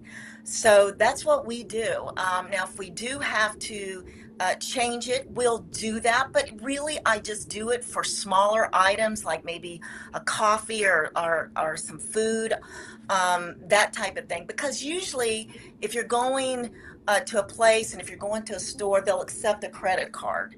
And so we'll take our credit cards, because it's much safer to do that instead of having a lot of money, a lot of cash on you. That makes sense. I know you mentioned we definitely talked about the Asian countries, but I was just wondering, there are two continents we haven't covered, and you kind of alluded to one of them. I have a cousin that loves going to, I believe it's Costa Rica. I don't think it's Colombia. I think it's Costa Rica, even though I have a show here on the network that the young lady is from Colombia and everything like that. And I know that there are a lot of people that are big fans of the DR. Actually, I think that's where cousin John likes to go, is the Dominican Republic, now that I think about it and everything like that. I'm convinced that he has a secret family that he hasn't told me about it. Yes, I am joking about it and everything like that, but I don't have any proof and everything like that. But I was just wondering, what is your thoughts around some of the South American countries that you have really enjoyed going to? Because I even have a friend that was thinking about buying some property in Costa Rica. I know that another friend of mine is a professor at North Carolina Central University, but he used to take his students a couple of years down to Belize, and he said great things about Belize and everything like that. So what are some of the South American countries that you were really impressed with? We love South America, Central America. We used to go pretty much Christmas. every Christmas Mhm. because it's warmer down there. Their And winter. so, yeah, Be instead the of winter, Our winter yeah, is their summer. Yeah. right. And so we go down there. We really enjoy all of those countries. I particularly enjoyed Colombia. Mhm. Really love Colombia. It's beautiful. Bolivia, that is beautiful. Chile, just Argentina, just incredible countries, and Brazil, just all of them. We've really enjoyed going down there. In fact, I think we've been to every country in South and Central America Except except Venezuela. Venezuela and the couple of those countries right there at Venezuela on the east side of it. But otherwise, I go down there because I enjoy it. Now, I've heard good things about Paraguay because I know some people that are Paraguayan, and they told me that it's a very beautiful country as well. And I know they were involved in the World Cup and everything like that. Are there any African countries that you are big fans of? I've got a friend of mine that is in town. They actually run one of our Kenyan restaurants, so they're in town until Black August in the park, which will be in August, and visiting their kids and grandkids and everything like that. And then they'll go back to Kenya. So I've heard good things about Kenya. I've heard good things about Ghana. Of course, I've heard good things about South Africa, particularly in its beauty and all along those lines. Maybe not so much its history, but definitely its beauty and all in that space. So I just wonder, are there any African countries? I got another friend of mine whose family is from Liberia, so he goes regularly back to Liberia and stuff like that. So what are some of the African countries that you have really enjoyed? We've been ones across the top of Africa, Morocco, Tunisia. We've been to Egypt. South Africa, and it is just gorgeous. It really is. What we haven't been to is those that Central. are in Central, like Nigeria and Gambia, and those countries. We have not been there. But if you have any good ideas, let us know because we're planning them. Okay, well, I'll have to Because we want to I'll have go. to We talk want to to my go like friend. 4 or 5 countries at one time. Yeah, I have to talk to my friend because I know he's got family. Actually, they may even be part of the royalty there in Liberia. So I know he goes back regularly to Liberia. And I've actually got a friend that just came back recently they just came back from a cruise recently, like a few days ago. Before the cruise, they had gone to Ghana. So they went to 2 trips this year and everything like that. So they said good things about Ghana and everything. And then, like I said, I do have friends that have got family in Kenya and everything. So yeah, I can find some good advice as to where you should go and everything. But I know that one of the shows we do on Thursday is Coco McMillan's show, which is about music. And she used to sing with Gerald Levert when Gerald Levert was living and everything. But one of her good friends is actually, I think they still own the restaurant in Morocco, but I've heard really good things about Morocco as a country. So what was your take on Morocco and everything like that, since you did visit Morocco? But I think that Fadia, I think that's her name. Fadia is the lady that Coco is friends with, that her family. They used to own a restaurant. I think it was a restaurant slash music club, but I think they still have the restaurant. I'm not sure about the music club part of it and everything like that. But what Well, is your we take on Morocco? we enjoyed Morocco, and I'll tell you, Morocco is like one of the hottest countries. I mean, hot heat-wise, yes, but a popular. I meant popular-wise. People are really wanting to go to Morocco. It is probably one of the friendlier countries, especially in that northern part Right. of Africa. But it is very popular. You'll see a lot of movie sets Mhm. are there because they'll do a lot of movies, but they'll do them out of Morocco because Morocco has really kind of made a name for themselves. In fact, and I'm not even sure if you even know this, but the hotel we stayed at in Tangier was the hotel that was in the movie The Mummy. Okay. The very first movie called Mummy, with Brandon Fraser, and that was in Tangier. So it's just a lot of fun to go there, to go to the Casbah, to walk through that, to see all that. It's a different culture.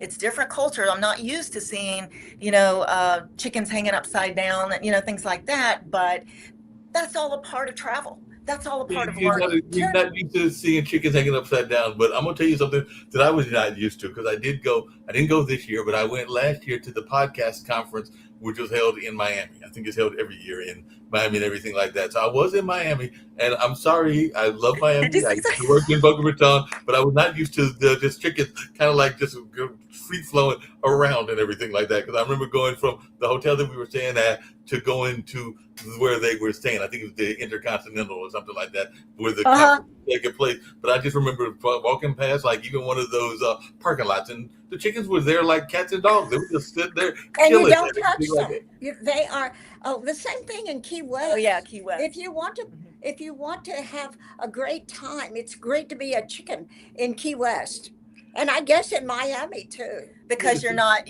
allowed to touch it. Tease them or Yeah. anything. Yeah. Yeah, you're not allowed to touch it. Well, I also went because I am a fan of blues music. I've been a fan of blues music for decades. Was involved with the Blues Festival for out of its 30-year existence, probably about 25 or 22 of those years, if not more, and everything like that. But I did go to the International Blues Challenge in Memphis, Tennessee. Wish I had kept it, but somehow in moving from point A to point B, I lost the scavenger hunt trophy that I won. So if anybody is listening and y'all have a copy of a replica, I will gladly take the replica because I don't know where my trophy went and everything like that. But I did win the scavenger hunt. But I also remember that in Memphis, I think it's at the Flamingo. It's one of the hotels. They've got the birds that are there as well that are just kind of like walking around Memphis and everything like that. So they've got in Memphis also some of these unusual, Yeah. kind of like hanging out. So It's the ducks. The ducks. That's in the Peabody Hotel. Yeah. it's the Peabody. It was the Peabody Yeah, Hotel. they have those in Memphis. Oh, they disappeared on me again. Hopefully they're going to come back. They came back last time. But yes, it was the Peabody Hotel that I was trying to remember and everything like that. We'll play a shorter video and hopefully they'll come back. It's and everything time like for that. Bible or Babble. Gather round for your new favorite show. If you little work, show 'em what you know. Let's go. Bible or Babble. It's Bible. Let's go. All in every saint, we gon' put you to the test. See who know that B.I.B. a little best. Bible or Babble. It's Bible. Let's go. Yeah. That was actually from a travel trip as well. That was actually from Coco's show and everything Oh. like that. And I don't know if they still have that contest, but it was a contest where they were doing like a religious cruise and they had created this game show and everything. But the game show was based on the Bible. So they would ask you a question and you had to decide whether it was actually something from the Bible or whether it was something that was just Babble and everything like that. So they had that game show running on the cruise for a number of years. Mario Steele, who was featured in that commercial, was the one that created it. I need to call Coco and see if they're still doing it, but I know they were doing it as of a few years ago and everything like that. And when I read the Bible, what I need to do better with that, I would probably not do all that well in that test. But yeah, Peabody is what I was trying to remember. But yes, Peabody's got the ducks and everything, and of course they've also got the Elvis Museum, and they've got a lot of other famous things, including some things around kind of black magic culture that exists in Memphis and stuff like that. So there's all kinds of really cool things that you can find in Memphis. If you haven't been to Memphis, I want to go back to Memphis. I've yet to go. Yeah. I keep saying that I have friends that have been to New Orleans doing Mardi Gras, but I've yet to go to New Orleans, even though I've got one of our co-hosts that lives in the New Orleans area when she's not teaching in DC, meaning that her parents are there in New Orleans area. But I've yet to go to New Orleans. So New Orleans is on my bucket list and everything like that. But I've got to get Wow. to I New Orleans. Have you been love to New Memphis? Orleans. Have you been to New Orleans? Oh, several times. Sometimes we even would go to the Superdome because, Florida State was playing football there for, whatever. But yes, just love New Orleans. Yeah. What about Memphis? Have you been to Memphis, and do you really love Yes. Memphis? Memphis, enjoyed Memphis a lot. We really pretty much stayed downtown in Memphis, didn't Yes. we? Yeah. Uh-huh. And got to walk around Memphis. We went to Elvis's home there, which was real interesting. Yeah. So Memphis is really interesting town. I love it. Have you been to Nashville? Because I know Nashville is very much of a music town as well. Matter of fact, one of our former hosts that used to have a show here, Alexandria May, she's originally from South Africa, and I think she's still back in South Africa. She won the South African equivalent of the Idol and everything like that. And now she's also spent time back and forth because she is country music influence between Nashville and South Africa. So she's definitely been to Nashville a few times. But and she's a young lady. She's probably in her late 20s or early 30s now, because she was a young lady when we started this network and might have been in her mid 20s at that time. So I'm thinking she's probably pushing in her 30s now and everything like that. So what is your take on Nashville? Love Nashville. It's probably one of my most exciting towns to go to. You know, what's interesting about Nashville that now is it's kind of what they call it's not the honeymooners, but it's a lot of the girls before they get married, they all go there, and it's like one big party. So it's becoming known as that.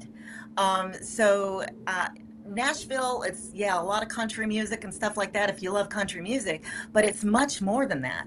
There's a lot of history in A Nashville. lot of culture there because that is where they have the Parthenon. They have an actual replica in Centennial Park of the Parthenon that is in Athens, and it is really very interesting. Very intriguing to go, as well as the history of Vanderbilt University is quite interesting. The guy wanted to come and help the Southerners out. Vanderbilt did, and so they formed this university. There's one thing about Nashville that you need to know about that we don't know anything about, but I don't know why we're not studying it.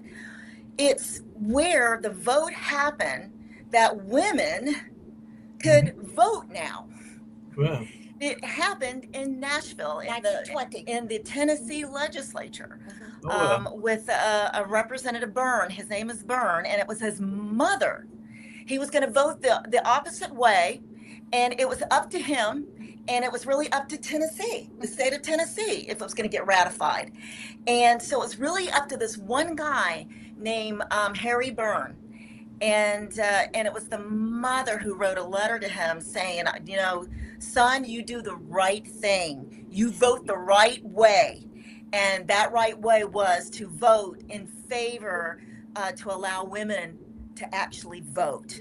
And that's what happened in Tennessee and Nashville. And we have that story in our book, Have a Love Affair with the USA. In fact, that is one of the things that we like to do, is to find really interesting stories about different cultures, about different people. Unsung heroes. Our book is not a travel guide, although we do have some things that might help people make a decision about traveling.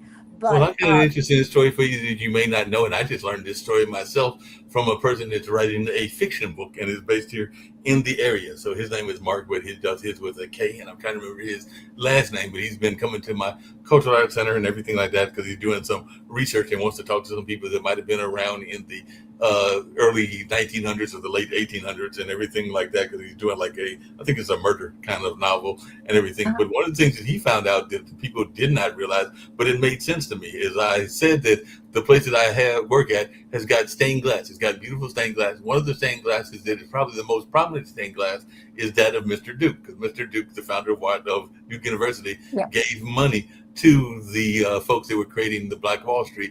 So he kind of like had a ego moment. Some people would say there was a Trump or a Biden moment, depending on who you are a fan of or not a fan of, and everything like that. But he had one of those ego moments. So he said that I will give you money and I'll donate money to help you build this church. I just want the most prominent stained glass up there. So he has the most prominent stained glass, even more prominent than the angels and Jesus Christ himself. I think there are two stained glasses of Jesus, but he has the one at the top and all along those lines. But this Mark guy was telling me, which I did not know until about maybe a month and a half or 2 months ago, is that at some point, Mr. Duke went up to New York City to recruit some, and a lot of times we think of the Jewish population as being the quote unquote stereotypical rich Jew and everything like that, but there was a lot of poor Jewish people that lived in New York. So he actually went up to New York to recruit some of these Jewish folks to come down to work on the tobacco fields and the textile mills in North Carolina. So he actually went up there and brought them down to work at the mills. And I knew that as part of Black Wall Street, there is a famous barber that cut a lot. In fact, I got to see my barber either tomorrow or Friday. But there's a famous barber that was one of the founders of the local Black Wall Street. There are a number of Black Wall Streets throughout the country, including one there in Rosewood in Florida, and the one at Wall Street in Central Park, and of course the one in Tulsa and everything. But what I did not know is I knew he had 3 barbershops, and I couldn't figure out why he had 3 barbershops. Because I knew he had a barbershop for his white customers, meaning Mr. Merrick. I knew he had a barbershop for his black customers, but then I couldn't figure out what the third barbershop was. So my new theory, and like I said, I am partially a historian as well, and I don't have conclusive proof. So if anybody's watching this that has family from that time and everything like this, is that I know that there is also class differences. It's not just race differences. So my theory for the third barbershop is that was for the poor white customers, which would have been the Jewish customers and everything like that. Because I imagine that Mr. Duke didn't want to get his hair cut at the same place that the poor people were getting their hair cut at and everything like that. So that's my new theory, is that he probably said him set up a third barbershop, but not based on race, but based on class. Uh-huh. That's interesting. Yeah. And so where that's was this stained glass? I'm interested in that stained glass. I mean, that's It's in the Hayti Heritage Center. If you go to Hayti.org, you can actually see pictures of the stained glass, because there's like a rotating image, I think, on our YouTube channel and a number of other things. But it is a converted AME church. So it started off, I Wow. think, in Mount Bethel, and then it was first there was a brush arbor, which means they were having service literally outside. I can only imagine what it would have been like having service in 100-degree weather and everything. And then at some point they built a log cabin, and that was like the middle place. And then in 1869 is when they built the actual church. And then the church stayed in existence until about 1975, when urban renewal caused it to the late 19th, I think it was 1960s, or late 60s or early 70s is when they moved. But it became the Cultural Arts Center in 75. So we just last year celebrated our 50th anniversary as a Cultural Arts Center. But the church still exists. It's just about a mile and a half down from its original location and everything like that. So it moved and everything like that. But that's what it was. It was right there in Durham, North Carolina. And it's got, if you ever get a chance to visit, you can see when you walk into what we now call the performance hall or the sanctuary. If you look to your upside and to your right, it's up at the top right. When we come to North Carolina, will you take us around and show us all of these places? Because they're wonderful to write about.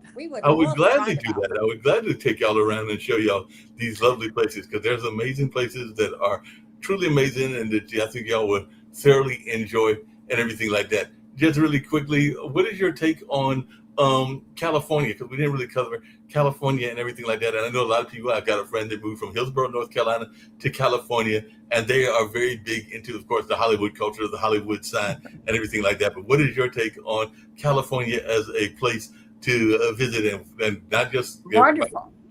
We were there about 3 weeks ago. Yeah. We were in Santa Barbara.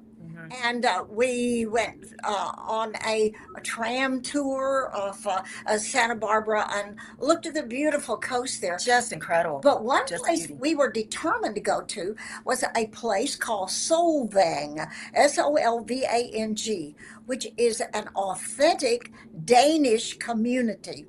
Oh, wow. And they still have all of their Danish buildings. They did not tear it down. Windmills and their Danish pastry. And that was good. And that was good.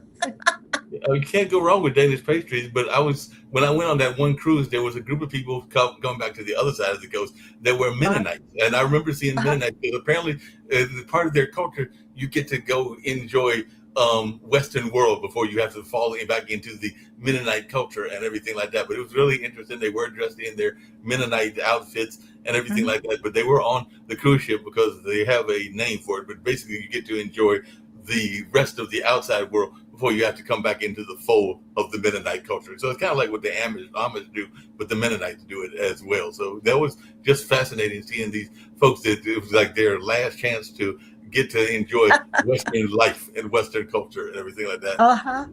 Yeah, I actually used to go to Lancaster County, Pennsylvania, which was a very Amish country, but a lot of Mennonites live there too as well. So, you know, when you're there a lot, they just they're just a neighbor. You know what I mean?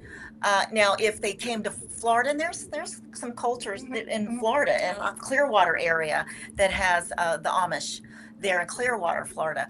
But, you know, so it's a little different, but it's real.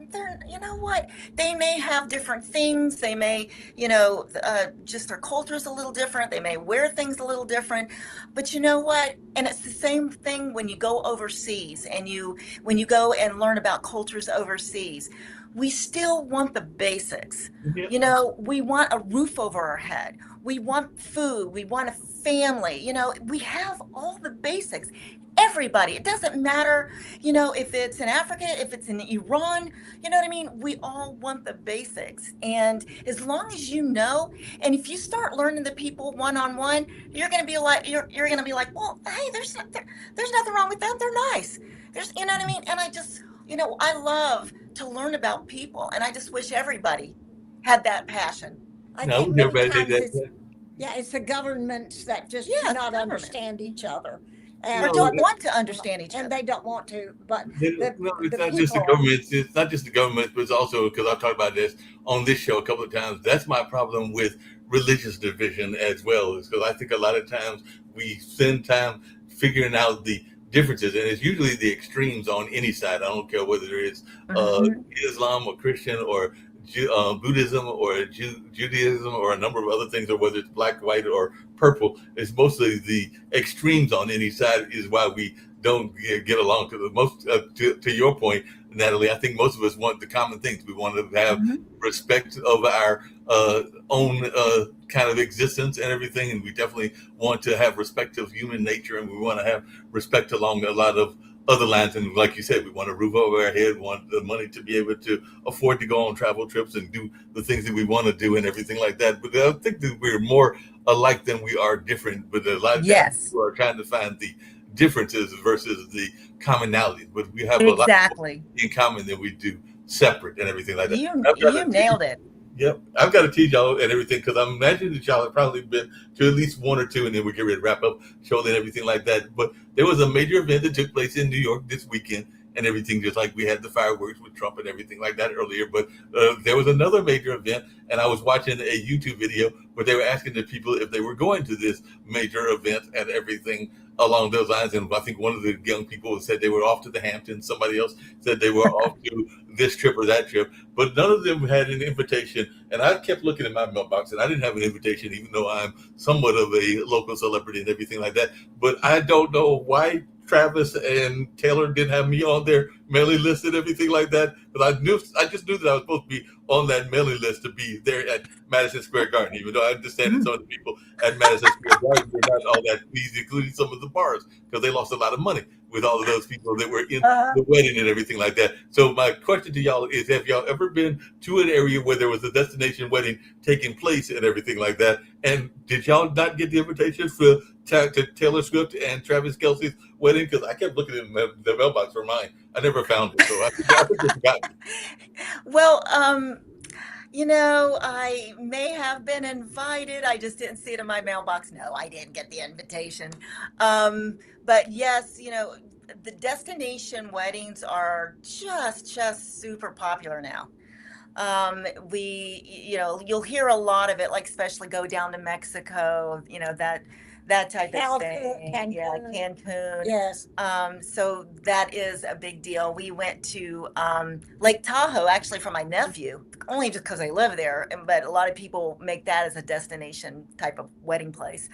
But yeah, so we do that. I haven't been overseas, like to Europe destination wedding type of thing, not yet.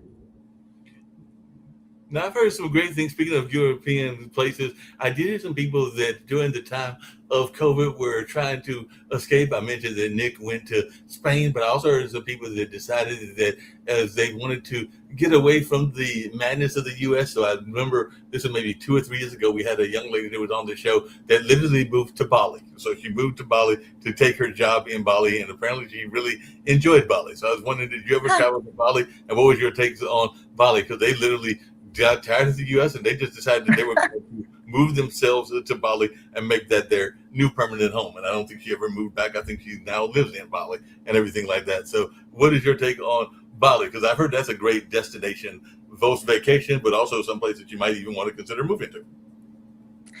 Well, there's a story behind that. Yes, we had a vacation plan to go to Dubai, then over to Thailand, back to Singapore, And but then all down in Indonesia and Malaysia, and end up in Bali. And We had that all paid for. We were getting ready to go, and my mother's knee went out, and she had to have a knee replacement. So we weren't able to go, and that was just one of the things I was so excited about, because I always, you always hear about Bali. If you've ever watched a movie, Eat, Pray, Love, Love, Pray, what is that? Eat, Pray, Love, Eat, Love, Pray, or something. I can't, Eat, Pray, Love. That was it. Eat, love, pray. I'm not sure which one's first. But Bali, I definitely want to go to Bali. We'll end up going at some point. So I cannot wait to learn more about that, because, and then the last time we were in Singapore, I've seen all of how different it was, because the last time we were there, they didn't have all those hotels. None of that was there. That was 25 years ago? None of that was there. So that was the reason why we really wanted to go back and see all the changes to Singapore. Yeah, that makes sense. But may I just make a point about people that move overseas? I understand why they may want to do this. The only problem is, like, if you go into, maybe Ecuador or Nicaragua, and move into these places, they may be stable for a while, but you never know when that stability may change, and that you may have a problem. So I know it sounds great to move to some of these places, but if that is the type of life you want, fine. But just be aware of them. Yeah, I had a friend of mine who moved to Costa Rica. You talk about Costa Rica. He bought land in Costa Rica, and it was very stable when he bought it. But then it became unstable for a little bit, because remember, it fluctuates a lot, depending on the government that comes into power. And then he had to leave. He had to come right back to the United States. And I think he lost his land. So those things, I can see how that could be exciting to do. I have a lot of friends who want to move to Portugal. Portugal is one of those places where a lot of Americans, they call patriots. Ecuador's another one. Ecuador, you'll see a lot of expatriates there in Ecuador. But you just have to remember, if you buy something, it's not, you may not have the same rights like you have in the United States. You just have to remember that. You definitely got to remember that. What are some of the places you mentioned, Portugal and Ecuador? What are some of the places in the world theater that is on your wish list? We mentioned some of the places that are on the wish list in the United States, but what are some of the places that are on your wish list? Not that there's not many countries, because I think there's like 200, and y'all have been to close to half of them, if you said 91. Or something like that. But what are some of the places that are on your wish list? I know you did mention that you'd like to get to some of the African countries, but you didn't say any specific ones. So what are some of the places that are on your bucket list? I'm going to surprise you. I want to go to the 5 stands. Uzbekistan. You know what? Uzbekistan, Kazakhstan, they are along the old Silk Road in Asia, and then they move on into Europe. A wonderful, wonderful outlook, and this is something that we want to do. I don't think it's safe right now to do. We would not go there. Yeah, I'd love to go to Tibet. I'd love to see that. We were fairly close when we went to Nepal, when we were in Kathmandu, but I really definitely, at some point in my life, I want to go to Tibet. What about Mongolia? I would love to go to Mongolia. And we went to China. Now that I have to admit that I'm not the biggest fan, but I'm always interested in people and countries and history. And so when we went, it was very antiquated. Oh, yeah. And we're talking about Beijing. It was. They did not even have internet, because we went to a hospital there. To visit, not to be served. Yeah, right. But at that time, when we were there, it was really, it was third world. It isn't now. It is not now. And what I want to see is the difference. And that's been 25 years. Did you see the monks when they visited and everything? Because I know that some friend of mine saw them when they came through North Carolina, because I think they started maybe in Florida or Georgia and kind of went up to the DC area. So did you see the monks when they came through earlier this year? No, we didn't get to see it. I did see him on television. I Uh-huh. got to see him on television, but no, I did not get to see that.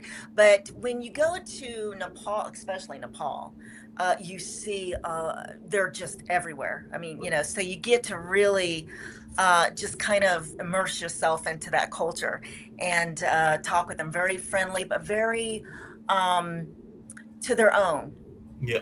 you know.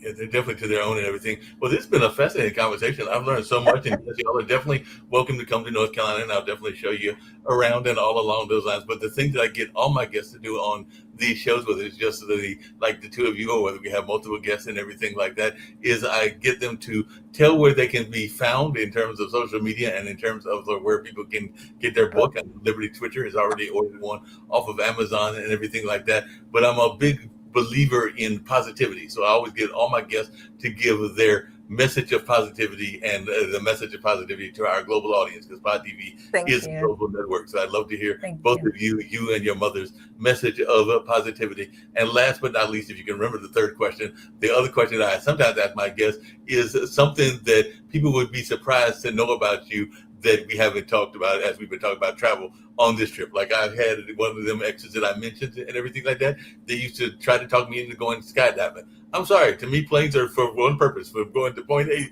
to point B. They're not for falling out of. But I have thought about going whitewater rafting, and I have thought about doing a long time ago, I had thought about hot air balloons, but I did think about whitewater rafting, even though that could be dangerous as well and everything. And I'm a big person into games like word puzzles, and even that when me and my mom and my brother get together, we may play spinners, which is almost like playing dominoes, and some of the other games like that. We used to play Scrabble as well. So that's something that people may not know in terms of some of my hobbies and interests. And I do play fantasy football with my younger brother, like some 10 or 15 years ago, and everything like that. So I've got to figure out who I'm going to pick for my team starting in September. So football season is around the corner. I need to start planning what players I'm going to pick up and everything like that. So definitely, what are some interests that people may be surprised to know are your interests? And this is for both you and your mother, your message of positivity, and how folks can get the book. Well, first of all, thank you, Mark. We really appreciate it. We have me and my mother. We have 2 books. This one was last year. Have a Love Affair with Travel, and Yeah. Have a Love Affair with Travel is about our travels around the world. Okay, this is when we wrote this, people said, "Why don't you focus on the United States? There's so many things here in the United States." So we did. So we wrote "Have a Love Affair with the USA." You can actually find both of those on Amazon. And we also have a website, which is just, www.travelersatheart.com, because we are definitely travelers at heart. So travelersatheart.com.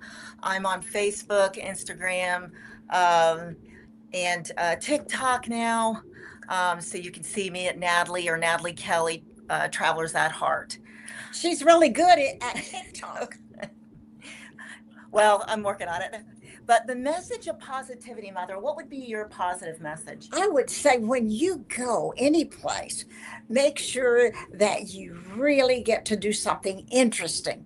For example, when I was in Cambodia, I had KFC, Cambodian fried crickets. Mm. Natalie would not eat them. No, I'm not eating that.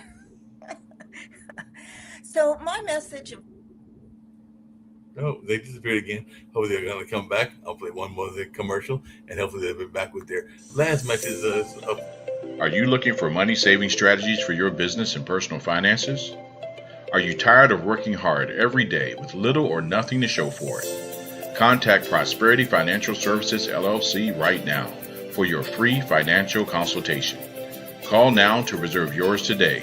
804-349-8600. 804-349-8600.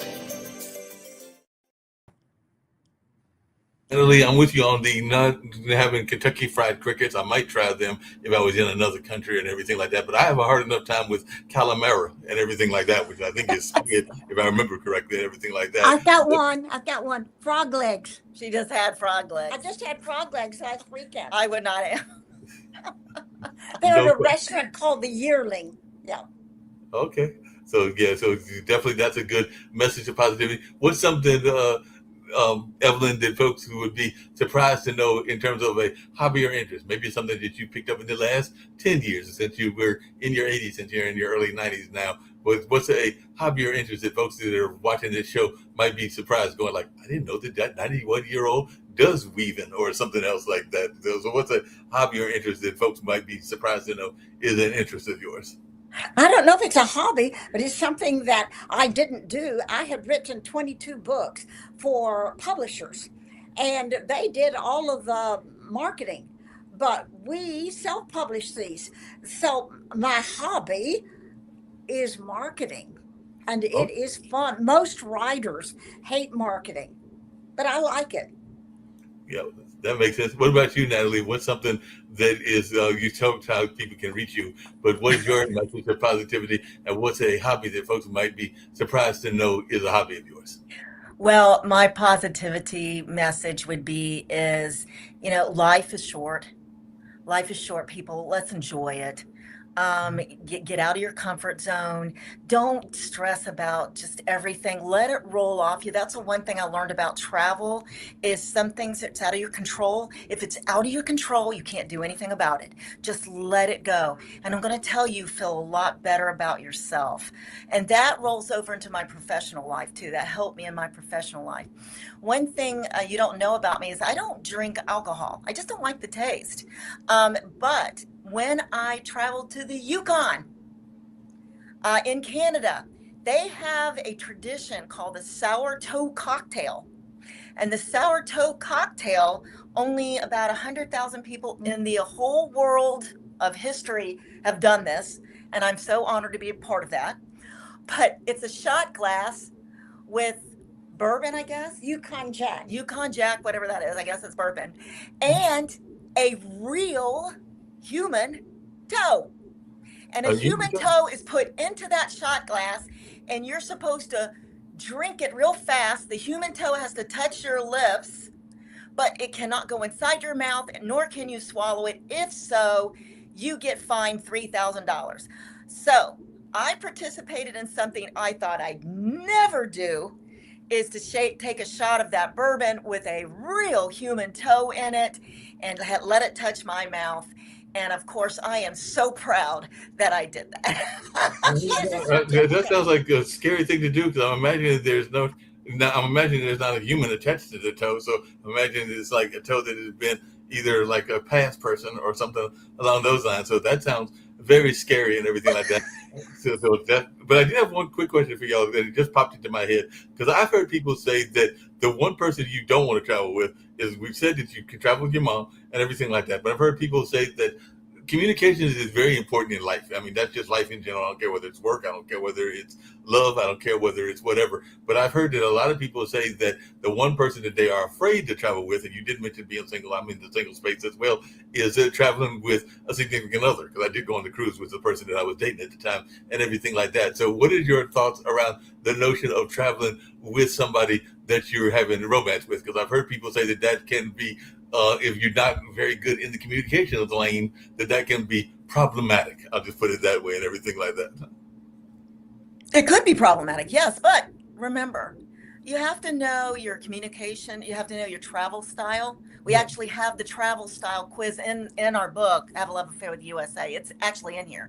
And if you learn your travel style, and if you got to learn your partner travel style too, what does that mean? If your partner's travel style. Oops. We'll run one more commercial and hopefully they'll come back. Are you looking for money saving strategies for your business and personal finances? Are you tired of working hard every day with little or nothing to show for it? Contact Prosperity Financial Services LLC right now for your free financial consultation. Call now to reserve yours today. 804-349-8600. 349-8600. About the travel style and the different ways of the travel style and everything like that. So you're saying your partner travel style is, and that's where we got cut off. Right. So if your partner travel style is the luxurious, what we call luxurious lover, and they just want to go to the high-end hotels and they just want to have massages and they want to have expensive dinners, and you're not like that, you are what they call, into the environment. And you want to do, you want to hike or you want to go to one of the national parks, then you're probably not going to have a good time if you're arguing about that. So you really need to know each other's travel styles. And those really do kind of need to match, but also personality. My mother likes different things than I like, but we have, and different personalities. But we know how to be flexible and we know how to work with each other. So if you're able to do that, then fine. If you've got somebody who is just stubborn and everything has to be their way, then you're probably not going to have a good time. Yeah, it's interesting you say that because, like I said, the ex that I went on that trip with and all along those lines, that the first clue should have been when they told me to go, because I am, to some degree, not always, but to some degree, a social butterfly. But when they basically were like, I'm going to stay here, you go out and do whatever you want to do in terms of watching the bands and everything like that. That should have been the clue that we had different travel styles, because they were basically like, I'm going to stay here and go to sleep. They had done the whole eating and some of the excursions and stuff like that. They were like, now you go ahead and do what you want to do, but they were not trying to go with me and everything like that. So that should have been probably a warning clue and everything like that in terms of our differences and everything in that space. But Mark, let me quickly say this. Okay, and yeah, you have some differences there, but you know what? Go ahead and go. Right. Enjoy it. Walk around, get lost in the town and just see everything and absorb everything. And that's what I do. I know sometimes my mother would like to just go off into a museum, and I love museums, but I don't like to spend hours and hours and hours in museums. So I'll take off and I will walk. Now, safety is always very important, especially to, maybe a single female walking around in a foreign country. In Greece. So you need to be really careful about that. But, if that is the case, go do it. Remember, your life is too short. You're on this earth for a very limited time.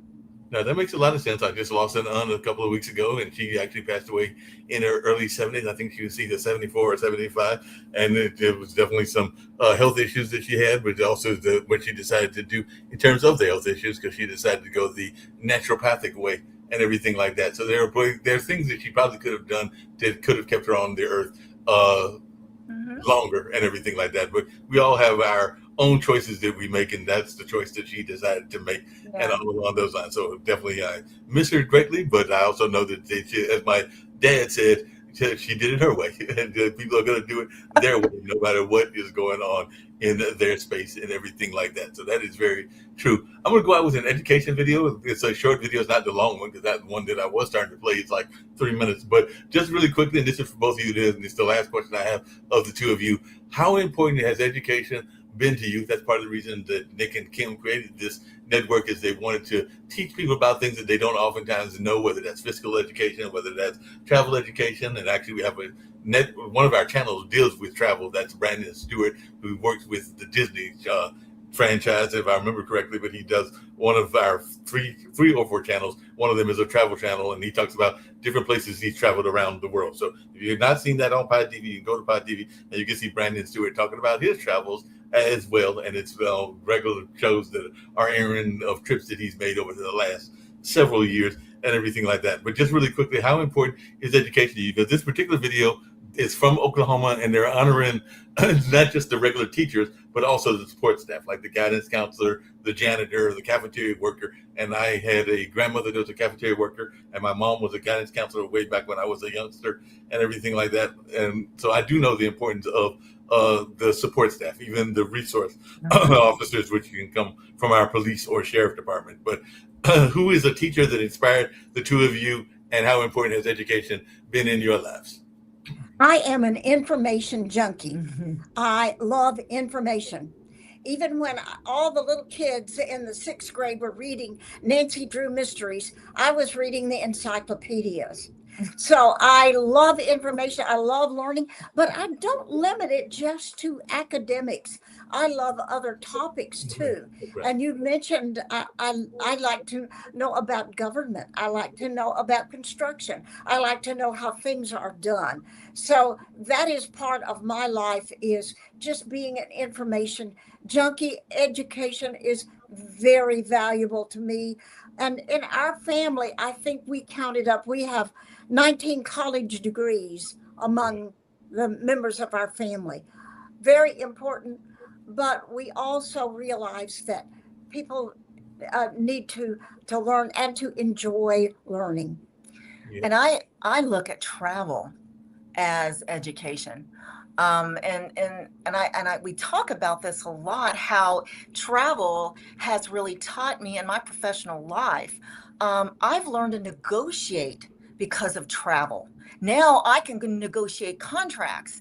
And I never would have thought that before. Mm-hmm. But travel is, to me, my business school in a way, because it's taught me how to really budget, because I need to do that. We're not rich, but I budget. I learned to budget. I learned to negotiate. And also I learned a lot of things about, behavior, and also things that you control. You respond to things that you are in control of. If you're not in control of it, you cannot worry about it. I can't control if a flight is delayed. So therefore, I don't need to have bad behavior because I'm not going to make my next flight. So if you understand all that, you're going to have a much happier travels. No, that makes a lot of sense. And before I play this commercial, I know North Carolina is real big on trade schools, and I'm big on trade schools as well. Not just college, but also absolutely. Plumbers and bricklayers and a number of others that have been part of the buildup of the United States, but also the world and everything like that. So I'm sure even in your travels, you sometimes need to find a way to get a good plumber or to get a good electrician, or even a good mechanic if there were problems existing with your car or your vehicle. Yes. And all along those lines. So definitely trades are very important. So I'm a big fan of making sure that not everybody is meant to be a college graduate. I mean, I have a lot of college graduates in my family as well, but I do know that my uncle was a plumber, and I had other uncles and relatives that were in various trades, including car mechanics and others. So I'm a big fan of us realizing the importance of the trades as well. And North Carolina prides itself on our community colleges. Could I just give a note in here? We were on the flats of Bolivia. Salt flats. Salt flats of Bolivia. And our car broke down. And we had a 22-year-old driver who did not speak English. But these people are master mechanics. They know how to use a paper clip or a Band-Aid, whatever. But he got that car running enough to get to another place where they could have a real group of people decide what was wrong with it. And So- it basically saved our lives because we were out in the middle of a desert Yeah. alone. Well, I appreciate y'all both being on. I see that one of my other guests just popped in, so I'm going to let y'all go, but I'm going to play that commercial and everything, and I'll have a conversation with him for a while as well. But I'll let y'all go after I play this commercial, then I'll bring Dan Klussman on so I can talk to him briefly as well. But I thoroughly enjoyed our conversation. Thank you. And Oh, I'll- you're wonderful. Mark. It's really great. And thank you so much no for problem. getting in touch with us. We appreciate it. No problem. I'm glad to have y'all on. Like I said, I'm going to play this commercial and I'll bring Dan Klussman on and we'll talk for a while as well. But y'all have been great and I really learned a lot about travel. So I appreciate y'all being on. So I'll see y'all and I'll definitely reach out to y'all. I've been big on TikTok lately as well. So I'll probably make some clips and share them with you on TikTok as well as also on Instagram. So definitely I'll do that shortly as also. Thank you. No problem. I won't fold, I won't drop until we on top. Only going non-stop. I won't fold, I won't drop until we on top. Only going non-stop. I want to thank everyone for coming to the 2020 TAF Awards. This was a show like no other, people.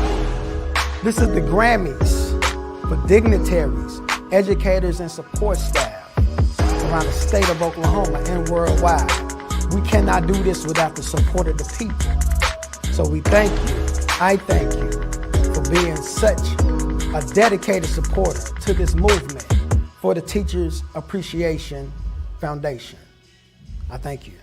It's non-stop. I won't fold, I won't drop until we on top. Only going non-stop.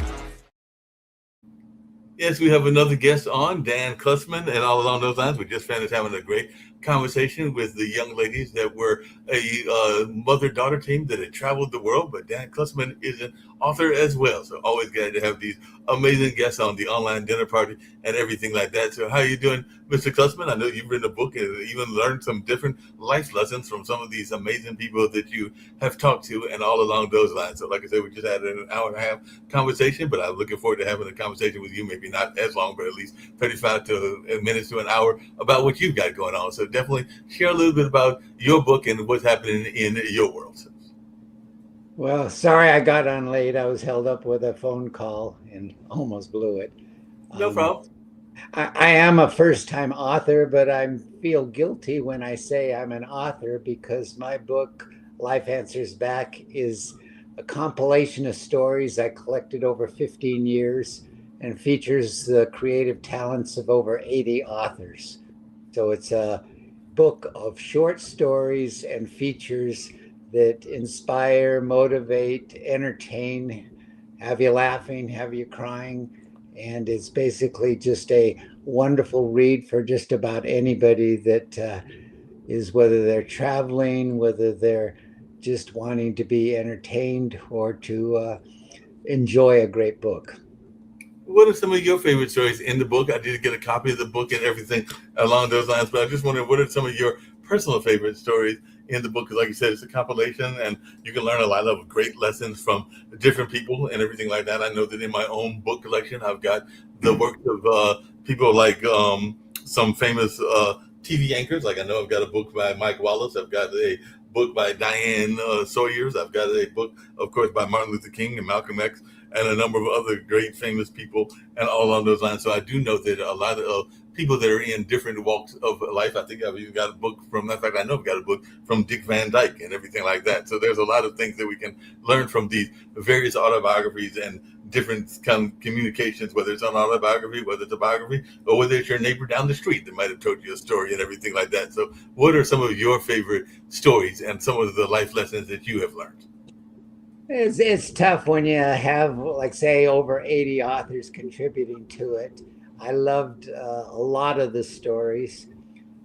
I enjoy the laughter because there's a lot of humor in the book. But I also don't mind crying, and some of the stories that really move you, bring you to tears. I don't know why we like them so well, but those are the stories we remember and a lot of times want to share with others. There were several stories in there like that. The one of a taxi cab driver taking a lady to the hospice for her final ride, which was very moving. There was another one about a little girl dying of leukemia. It's called I Wish for You a Sandpiper, and the effect she had on a man who befriended her. They're just stories that you remember, and they are my favorites, I guess, as far as tearjerkers. But like I say, there's a lot of humor in the book.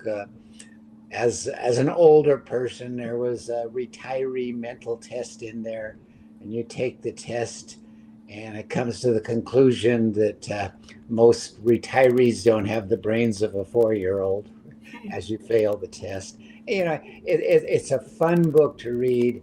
It's hard to put down once you start reading the stories. But the nice thing about this book is I have yet to find anybody that didn't love the book. And No, that's his what, book has great stories because even when you're talking about that last hospice trip, actually, when I was talking to the travel mother and daughter, I was remembering that when I was in Florida, there was a young lady that was raising money because she was fighting cancer. I think she succumbed to cancer, but they were doing like those haircut-a-thons in order to raise money to help her in her battle against cancer and everything like that. So that's one of the stories that I remember. And that was back in the late 80s when I was working at the Boca Raton News and everything like that. But there's stories I also remember telling them about the manatee that got stuck in somebody's house. Because like I said, I was only in the Boca Raton News. I worked at a couple of daily newspapers, but that one was like maybe for 5 or 6 months. But I do remember that particular story, and just along those lines of funny stories and everything like that. And you'll get a kick out of this. I remember that when I worked in Boca Raton, I covered a story at one of their high schools and everything like that. And I remember going there, and I don't drive, I get around by mass transit, but me and the photographer went there, and I remember looking at I think that we had gone in his car, or maybe at that time I was driving and everything like that. But I remember that when I got there, I saw all these fancy cars, like, fancy for that day, like Porsches and Ferraris and Benzes and all of these fancy cars. So I remember getting to my contact for the story, and I was like, hey, so I think they asked me where I parked, and I was like, I parked in the east lot, and y'all must really get paid really well and everything. And then they proceeded to ask me, they said, did you say the east lot, like the far east lot? I was like, yeah, that's the teacher lot, right? They were like, no, that's the student lot. So all the students were living in this high rich area because, Boca Raton is near West Palm Beach and a lot of other ritzy areas and everything like that. So I'm thinking that the teachers are getting paid well, and we know teachers do not get paid well and everything like that. But it was actually the students that their parents were making a lot of significant money that was able to afford to buy them cars like that and everything like that. So yeah, it was one of them life lessons that I learned very quickly, not to be fooled by the facade of things that you may hear and everything like that. So I do remember that story, even as I was reading about your hospice story and everything along those lines. I was thinking about the young lady with the haircut-a-thon and all in that space. But yeah, there's all kinds of fascinating stories, and your book has got many of them. And like you said, some of them are also humorous. So what are some of your favorite humorous stories that you remember from the book as well? we put a lot of things in, they're, while I say they're all stories, they're all sorts of things people have written. There was one guy that did tips for holiday eating, where he starts out by saying, avoid carrot sticks. Anyone who puts carrots on a holiday buffet table knows nothing about the holiday spirit. In fact, if you see carrots, leave immediately. Go next door where they're serving rum balls. And there's a bunch of other little stories like that. There was a lot of fun quotes in there. I think not the humorous ones, but the other ones with good life lessons were from famous people. It starts off with a neat story about Coach Paul Bear Bryant and how he learns that it doesn't cost anything to be nice, but the rewards can be unimaginable. Those are the kind of stories that there's life lessons under them. We can all be entertained by a story, but the underlying meaning a lot of times gives us life lessons that we can all learn from.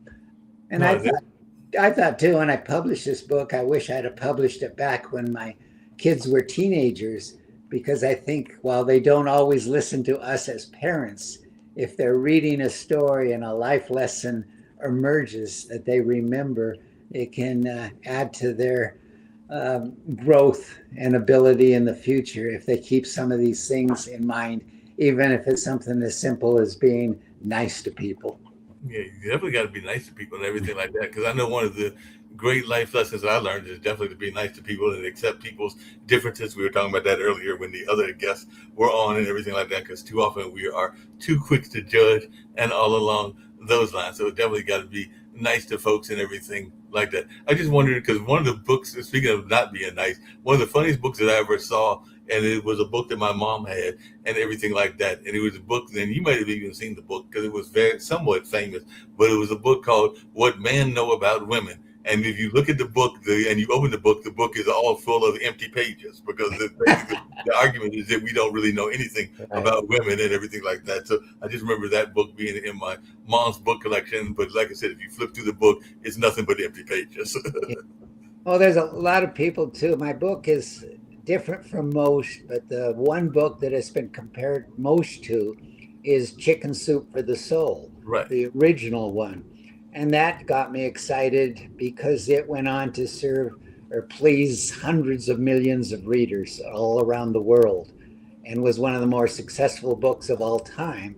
And yet my book is very similar with the individual little stories in there that motivate and inspire. In fact, I talked with Jack Canfield, who did the Chicken Soup, where he was the co-creator of Chicken Soup. And Jack loved my book.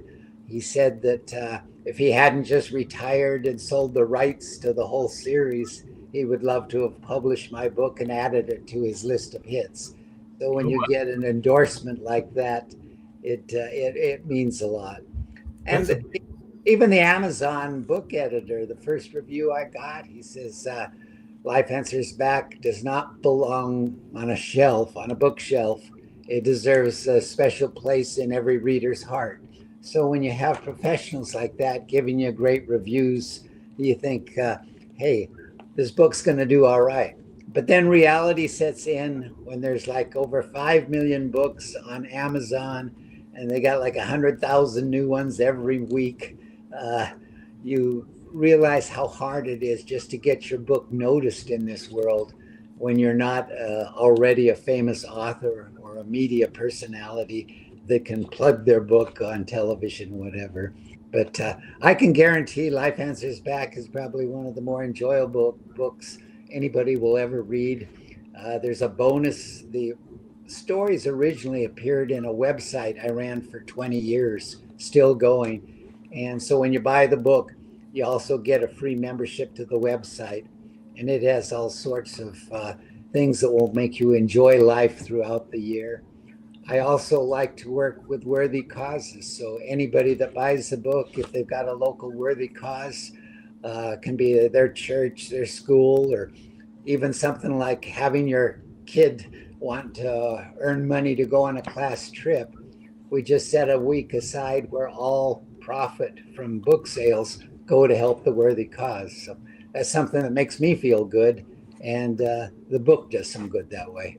There's a lot of nonprofits here in Durham, North Carolina, where I'm based at and everything like that. So how would a worthy cause get involved with that? I know that my brother has a Slingshot Club, and the Slingshot Club has actually done some work with the MS Society and some things around domestic abuse and other things like that. There are a number of organizations like Durham Care and a number of others that are in that worthy cause category. So just if there is anybody watching that's live from North Carolina or other places that feel they have a worthy cause, or like you said, maybe they don't have enough money to send their kids off to college, as college will be starting in August for some folks and everything along those lines. How does one go about applying to get their name on the cause list? Well, if you get the book, my email is on the first page of it, or the third page, I guess. So just write me an email and I can explain it. It's very easy. We give you information on the book that if you have a following of any kind, let's say it's at a school or whatever, and they can publicize the fact that anybody that buys Life Answers Back, 100% of the profit will go to whatever cause they want.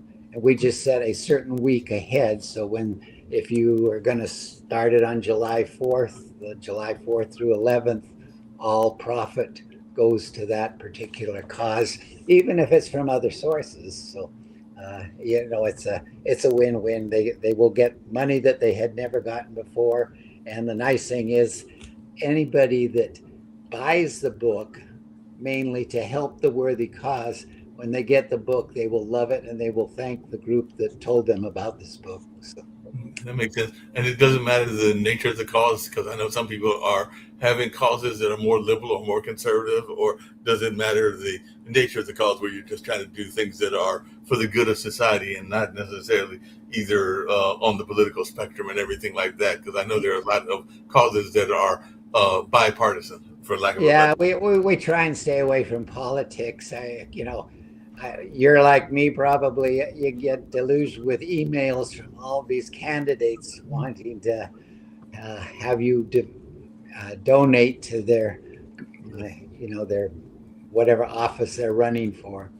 So I want to stay away from politics, but it seems like everybody wants to have money for something, and there's so many good causes. Yes. But a lot of times people look at you, the minute you mention a book, then they don't really trust that as a way to earn money. But believe me, this is a very simple way to do it. And when we first tested it with our local Knights of Columbus, they made $1,200 in just a couple weeks, just sharing it with the parishioners at the Catholic Church. So it's easy to do and money to make. No, I know Knights of Columbus because I went to Marquette and they had I want to say one of the houses was a Knights of Columbus house that eventually was torn down and everything like that. Just like there was I think they still have the Joan of Arc chapel there at Marquette. But I was there in the 80s, the early 80s, and all along those lines. But I think that chapel is still there. I need to call some of my fellow alumni and everything like that. But I know even here in North Carolina, yes, a lot of times it can be something simple. There can be a good fundraiser because I don't know if they're still doing it, but definitely before the pandemic. Matter of fact, I'm pretty sure that they started it after the pandemic ended and everything. The Kiwanis and the Durham Rotary would have regular pancake sales and everything like that. So there's a lot of ways that a lot of these organizations are doing these simple fundraisers and everything like that. Because I know I think the last time I went was maybe 4 or 5 years ago, but hey, you can get a nice little breakfast with pancakes and sausage and everything by going to some of these breakfast outings that were also an opportunity to learn about the organization and in some cases raise funds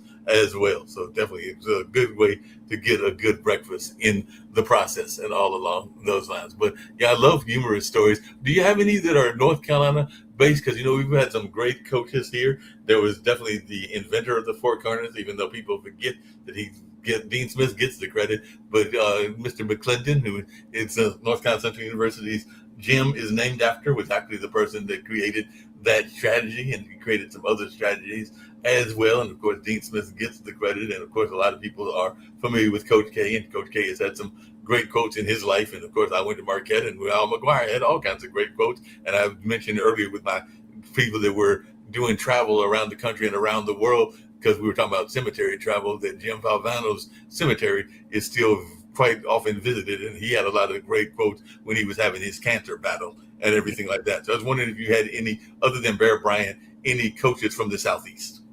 There's several things in regards to football in the book. I'm trying to remember. There's a lot of great quotes from various coaches around the nation, and I'm sure there's some from Carolina in there.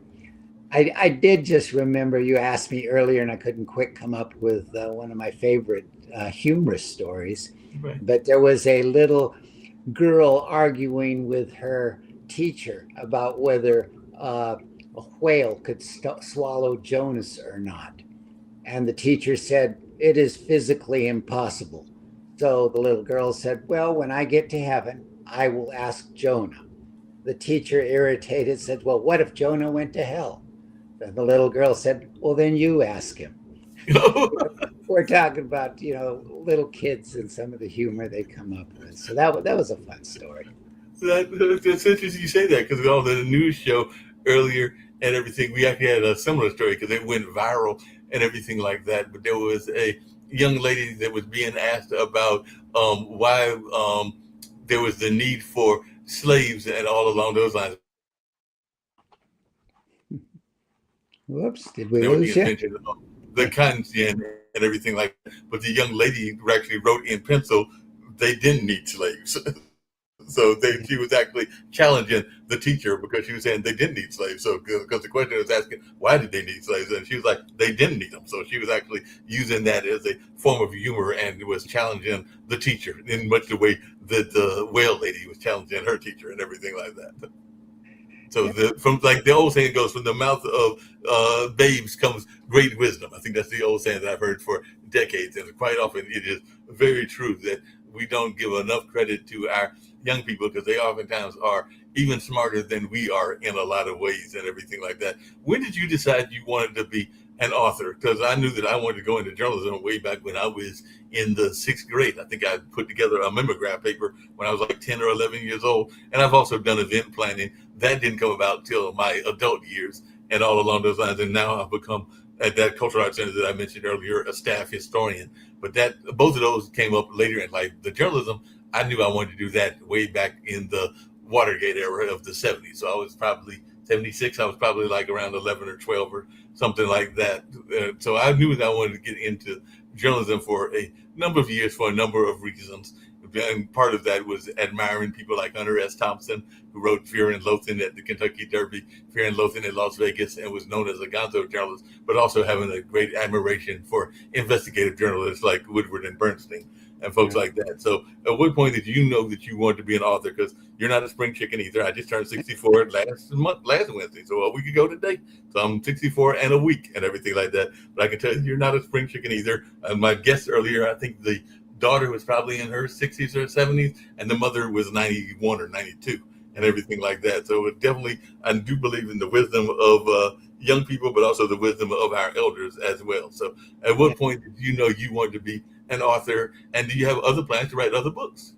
Well, no, not at this point, because I am 79 years of age and I've got too many things to do without trying to market another book.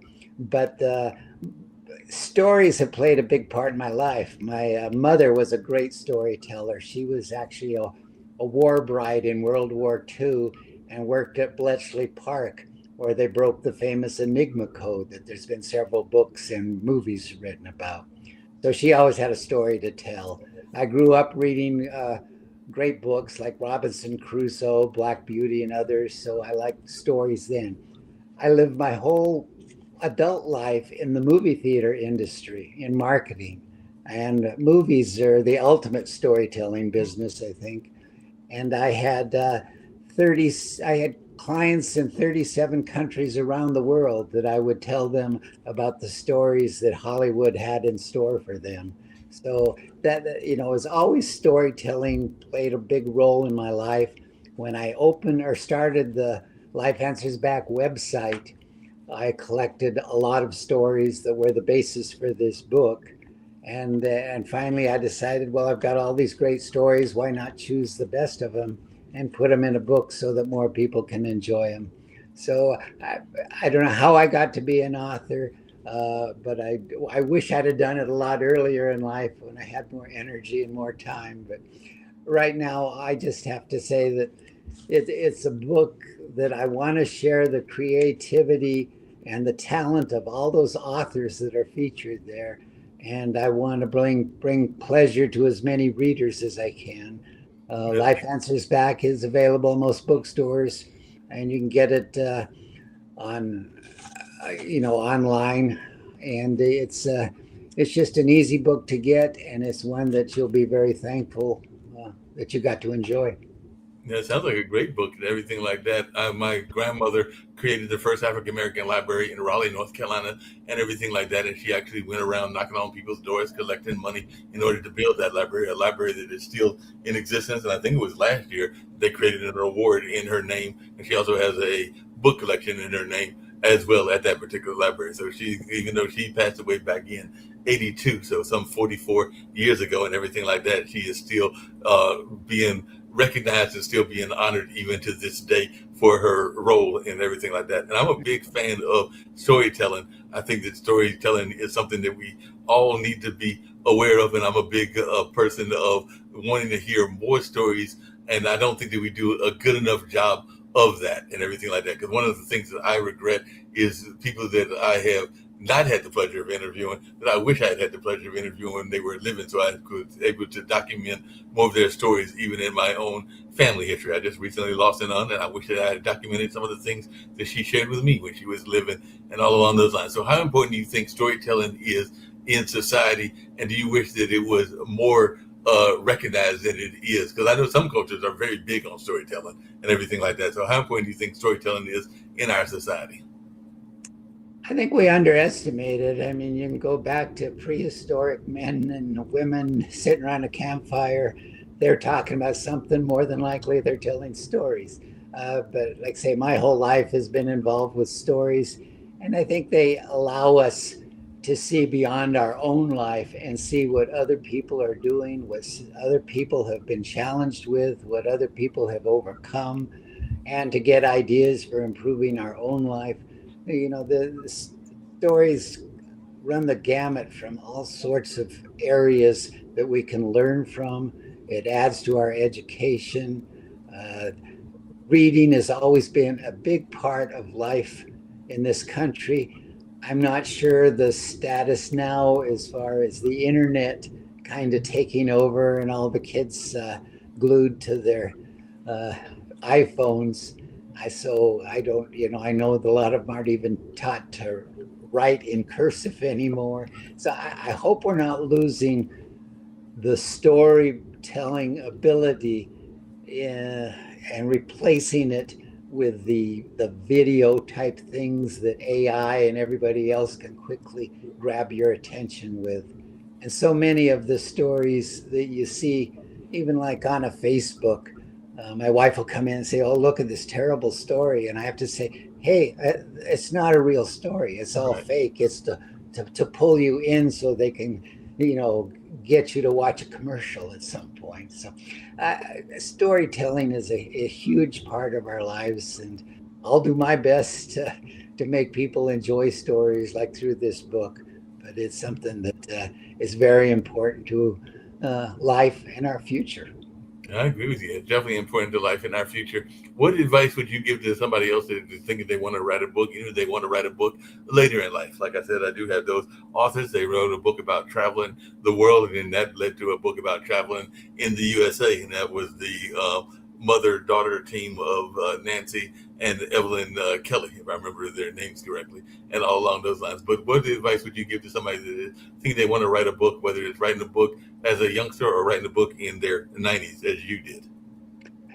Well, I shouldn't say the biggest mistake, but one of the mistakes I made was, I think I mentioned earlier, is my target audience is everyone, because I can't think of a single person that wouldn't enjoy my book. But when you have that as a target audience, it's harder to market, as opposed to if you can cater to a certain group. Because then when you've got a subject that is going to appeal to a particular group, then they will kind of look for that and grab it up and be more likely to order a copy. I think also, to be an author or to publish a book is a very difficult process anymore, as far as just getting your book noticed. And that's why I say to have a particular target audience in mind, do a lot of research ahead of time, and as you're writing the book, be thinking about the marketing behind it, because some of the best books in the world, including mine, unless you can market it to where people are aware of it and give them a reason why they should want to buy it, it's not going to go anywhere. But if you can, direct it towards a particular group that will help them, whether it's health or a lot of other areas, that's what I would suggest for people to write a book. And if you got a lot of time, just the writing of the book makes you feel good. And when it's finally done and published, it's a good feeling. And just don't plan on making a lot of money out of it unless it's really good and you got the marketing nailed. You got to have that marketing nailed for sure. And now there was a popular magazine that used to have a lot of short stories in it, a lot of famous quotes. I love doing the cryptic quotes, and part of the reason I love doing the cryptic quotes is because there are quotes about people that you knew, like the Thomas Jeffersons and the Abraham Lincolns, but there are also quotes from people that you didn't really know that much about, and you would oftentimes wind up doing research about the person behind the quote just as much as solving the quote, whatever the quote was, and everything like that. But I remember growing up in the 70s and 80s reading a lot of the Reader's Digest, and the Reader's Digest had a lot of great quotes in it from famous people and things along those lines. So I was wondering, is that a publication that inspired you to write this book? Because as I recall, the old Reader's Digest, there was a lot of short stories, but there were also a lot of quotes in that book as well and everything. And it was a very popular magazine. I don't know if it's popular now because we're in the age of the internet, but the Reader's Digest used to be very popular and it used to have a lot of quotes in it as well. So I was wondering, is that something that inspired you to want to write this style book? I don't know how much that inspired me, but I think it was cumulative with all the things that I read, growing up, and the things that, everything from, your local newspaper to a lot of the great magazines and information. I think we all have a thirst for knowledge and entertainment and learning new things, and a thirst to be able to laugh and cry and, have the emotions come through. The way I got into this book was actually collecting them for that website.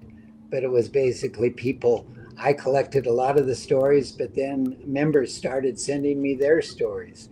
And you figure when things are shared with others, that also makes you feel good if you can bring a little joy into their life. In fact, when you look through all the reviews I've gotten on Life Answers Back, probably the most common word I've seen is joy.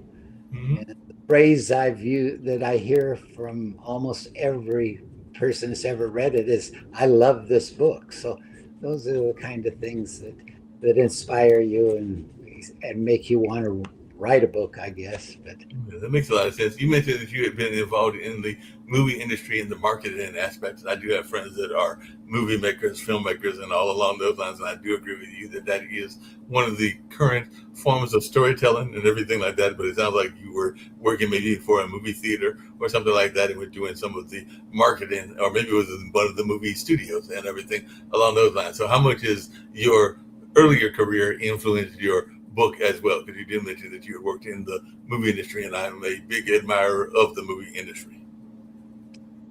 I think it just comes from the love of storytelling. I mean, I love movies. People ask me for my favorite movie, but I can name tons of favorite movies, and they're all different. But they just, I remember when I was 16, I went to work in a movie theater. Basically because they gave you free Coke, free popcorn, and you got to work with pretty girls, mm-hmm. which you can't lose when you're 16. Right. But then I learned how fun it was to make people happy, to see that audience come in and their smiles when they would come out, and even tears. I remember we played Romeo and Juliet one time, and right at the end of that movie, the announcer says, "Never was there a story of more woe than that of Juliet and her Romeo." And you could hear the people sobbing and crying in the auditorium. And I would go in there to open the doors, and every night I never got tired of seeing those emotions come out. And that kind of satisfaction, I think, from storytelling is what's made a big part of my life, and eventually ended up in this book. Oh, wow. Are there any stories from the movie industry that you share in the book as well? So are there any stories that came from your work life that are shared in the book, or that you remember that came from that work life experience, whether it was in the movie industry or whether it was in other jobs that you have held? Oh, that would be a subject for another book, because like I say, when I thought of writing, when you make a movie, a great movie is not one person.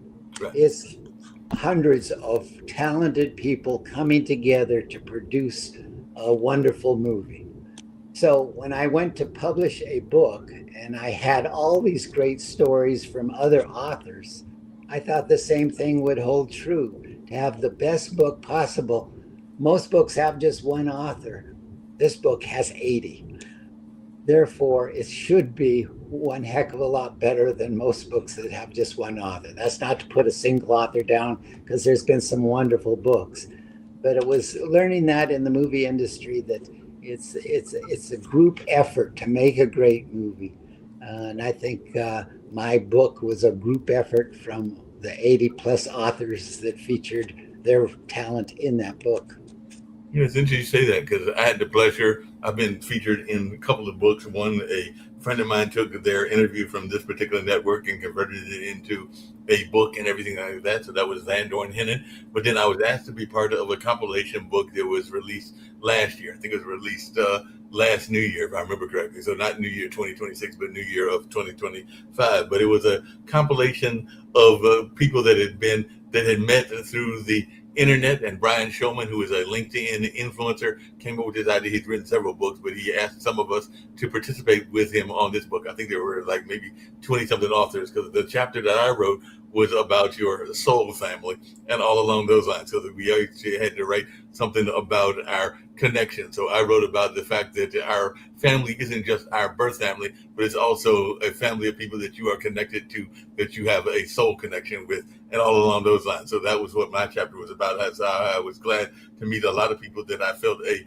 soul connection with through his What's Up Wednesdays, which he used to do regularly, and Shout Out Saturdays. I think both of them were called, but they were like some LinkedIn networking sessions that he would do, and they would have like some dance contests and some lip sync contests, and we would all have some fun and humor and everything like that. So my whole notion was that, yes, I do have my birth family, but I've also got a lot of people that I consider my soul family and everything like that. So we had a connection, even if we weren't in the same bloodline and everything like that. So I think that that's something very important. So I was glad to write that chapter, and I hadn't written anything in ages except for newspaper articles and, of course, doing some prep for some of these radio shows and stuff like that. So it was just good to be part of a compilation book. So I was not, and didn't have as many 80 authors like you did, but I was part of a 20 author situation. I think it was 20 or 25 of us. And these did get to be Amazon bestsellers last year. So I think you're probably an Amazon bestseller, but Brian's book has been Amazon bestsellers, a couple of them, but including the one that I was in. But I know he's written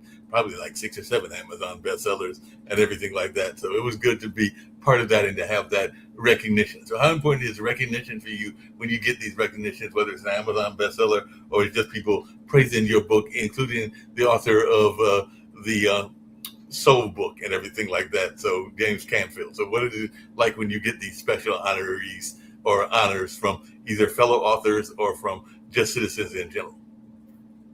That's what makes you feel all your effort and time and money, have gone into, is when you see the positive reactions come from readers. And I don't want to say, there's some that are more important than others. Like Amazon's book editor was the first one that gave me a great review, and he said, Life Answers Back does not belong on a shelf. It deserves a special place in every reader's heart. Well, when you read something like that, it makes you feel good. But just when we did the original test with the Knights of Columbus in Bozeman, we had a 93-year-old man be given a copy of it by his nephew. He came back and bought 10 extra copies for his 10 children. So that actually made me feel better than any of the great reviews I'd gotten from famous people about the book. You never know. And a lot of times it's just the people you run into that say, hey, Dan, I loved your book. Can I get another copy? And the one thing about a book like this, you look for all the different sales points, but it makes a great gift for others because they will thank you for the joy it brings them. And no doubt about that. And we got one other guest that I wasn't expecting, and I'm glad she joined us as well. So I'm going to bring in, because she's about transformation as well. So we've got Love Lydia right now. She's on mute and got people in the background and everything like that. But yeah, these books are very important and all along those lines. So it's just great when you get that kind of recognition and everything like that. Lydia, if you'll share a little bit about what you got going on, because I know you're in the transformation space and everything. I think you're on mute right now, but if you'll share a little bit about what you've got going on in your world. Yeah, she's still on mute. So hopefully she can get off mute. Might have to go and see if you can get off mute because it's on. Yeah. How's that? That's good. Share a little bit about what you got going on, because I know you're into the transformation space and everything like that. So you're definitely trying to get people to transform. And Dan here has written an amazing book about life answers that he's collected 80 stories from various people, including some famous folks, some not so famous folks, and everything like that. But he has got all these life answers, and he is a 91-year-old, I think I can say correctly, first-time author and everything like that. So he's 91 years old. 79. 79. Not 91 yet. That's I was thinking about my other okay. kids. Old is quick, but Like, sure wow. happens. That's still impressive. Well, congratulations. That's amazing. Thank you. So share a little bit about what you've got going on, Lydia. I know that you're in that transformation space, and you've got some good life changes and things that have happened in your life as well. So share a little bit about what you've got going on in your world. Well, I have a book. It's called To Hell With You, and it's basically a true story, basically a time in my life about 30 years ago, and how coming through that, and then just the gems that I learned from all that information and trauma, for lack of a better word, and what I did with it and how I raised my boys with it as well. So, What are some of the lessons you learned from going through the trauma? Because I think sometimes I say when I was talking about Dan, because he was sharing about somebody that one of his stories was involving a young lady that was going on that last trip to hospice, if I remember correctly, and everything like that. So what are some of the lessons you learned in the space of trauma and your own trauma? a lot of lessons, but the first one that comes to mind, because it was huge, was about failure. It was reframing failure. Everybody thinks, well, at least I thought, that if things didn't turn out the way I wanted them to be, then I failed. And that was a really horrible energy to live in. So then learning that it's not failure, it's just failure is a word that we put on something that didn't work out the way we thought. And that's also conditioning from society and culture and things like that. But so I reframed it, and because it made itself known to me that it's not failure, it's just information. What I choose to do with it, that information, that outcome, is simply I made a choice, and then there was a reaction, there was an outcome. And whatever that outcome would be, I put whether it's a negative or positive. And so if it was negative, or I didn't like it, I didn't like the way it felt, then it was information saying, okay, why don't I like that? Why does it make me feel bad? Whatever that made me go back into it. Not deny that I didn't like it, but then go back and find out why I didn't like it, and then it gave me information to go forward. And then if I did like it as well, why did I like it? What is it about it that resonated with me? So I don't believe that there's not any such thing anymore as failure. All it is that we have a choice to make. We make a choice, and then there's an outcome, and then we put the spin on it based on our conditioning. We put the spin on whether it's bad or good.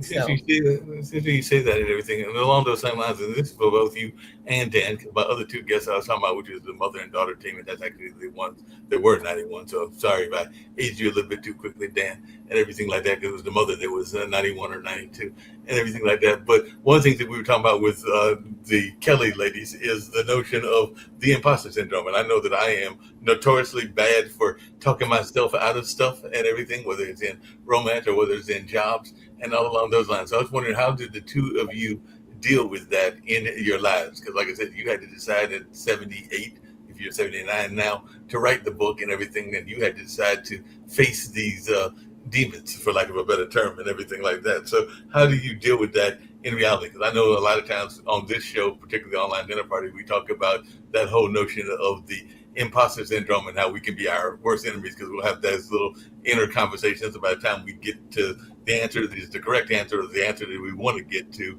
is the destination has left the door, to put it bluntly, and everything like that, whether that's romance or whether that's jobs or whether that's wanting to be an author. So I'd love to hear, I'll start with you, Dan, but I also want to hear from Lydia as well. How did you deal with that inner voice? Because I'm sure that there was times that you were going to see yourself. I was a movie person when I was a teenager, and I've had different other jobs. Nobody wants to read my book and everything like that. So I'm sure you had that conversation with yourself and everything like that. And now you've got these great folks that are saying that this book is the best thing since sliced bread.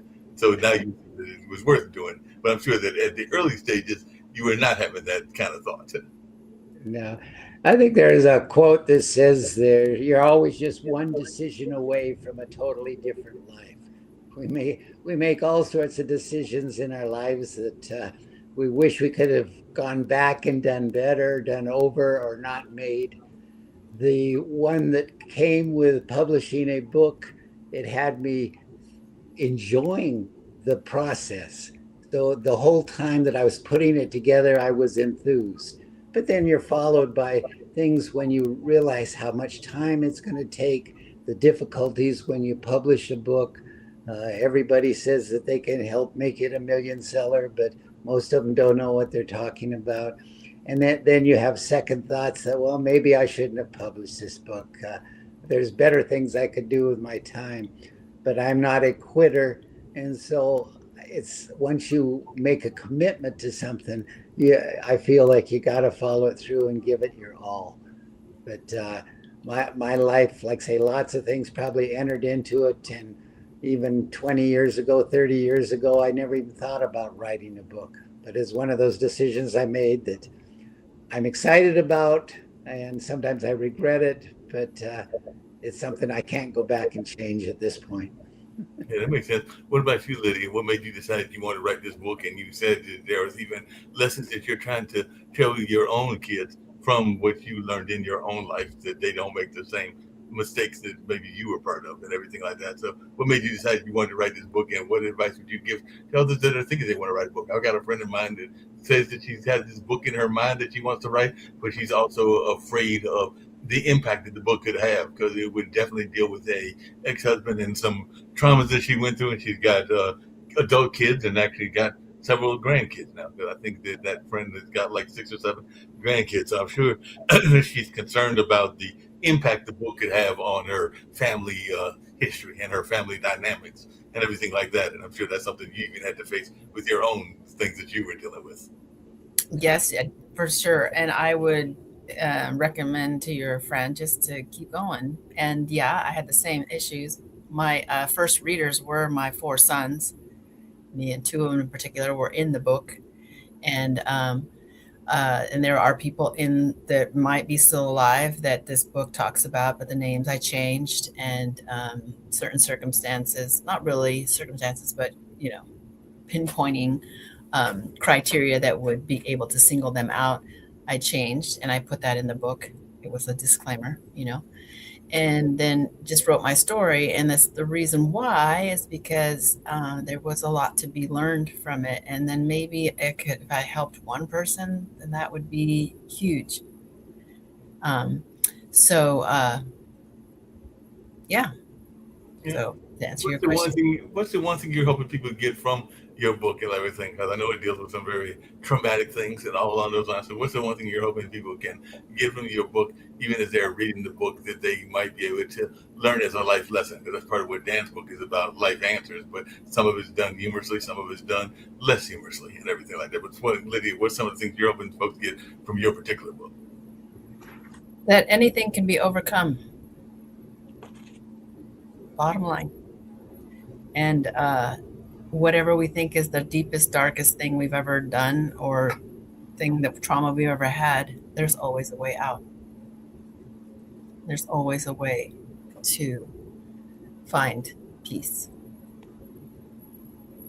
How important do you think it is for people to write their traumas down in books, whether that's either in journals or just in life in general? Because I do have some friends that have gone through trauma and they may not want to write a book. Like I said, I do have that one friend that's thought about writing a book, but then I have other friends that just do journal, and that's how they get their trauma out, and it's very important to them. Because I think sometimes we don't pay enough attention to psychology and our own psychology and our own mental well-being and everything like that. So how important do you think it is to write those kind of intimate thoughts down, even if it's in nothing but a journal? Lydia. For my experience, I think we have to be careful, because, and for me writing that book, it was deep, dark trauma, and I had to go back to that place. And sometimes I felt like, oh man, that's not healthy. And so you have to be really careful that you have the support, and you have, somebody or some professionals with you if you're actually diving into the traumatic part of it, because you could get stuck in there and relive it. So, and you have to know, you don't want to wallow in it. You don't want to stay there. That's what trauma you can stay there and never recover. But so you gotta be careful, I think. And but if for some people, it does help you to journal.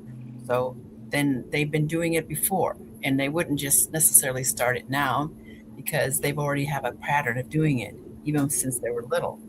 And so if that helps you, and because everybody has their own mechanisms to help cope, then yeah. But I don't think everybody should write a book be based on their trauma. I don't think so. I mean, everybody's different, and it's not easy, and it's not.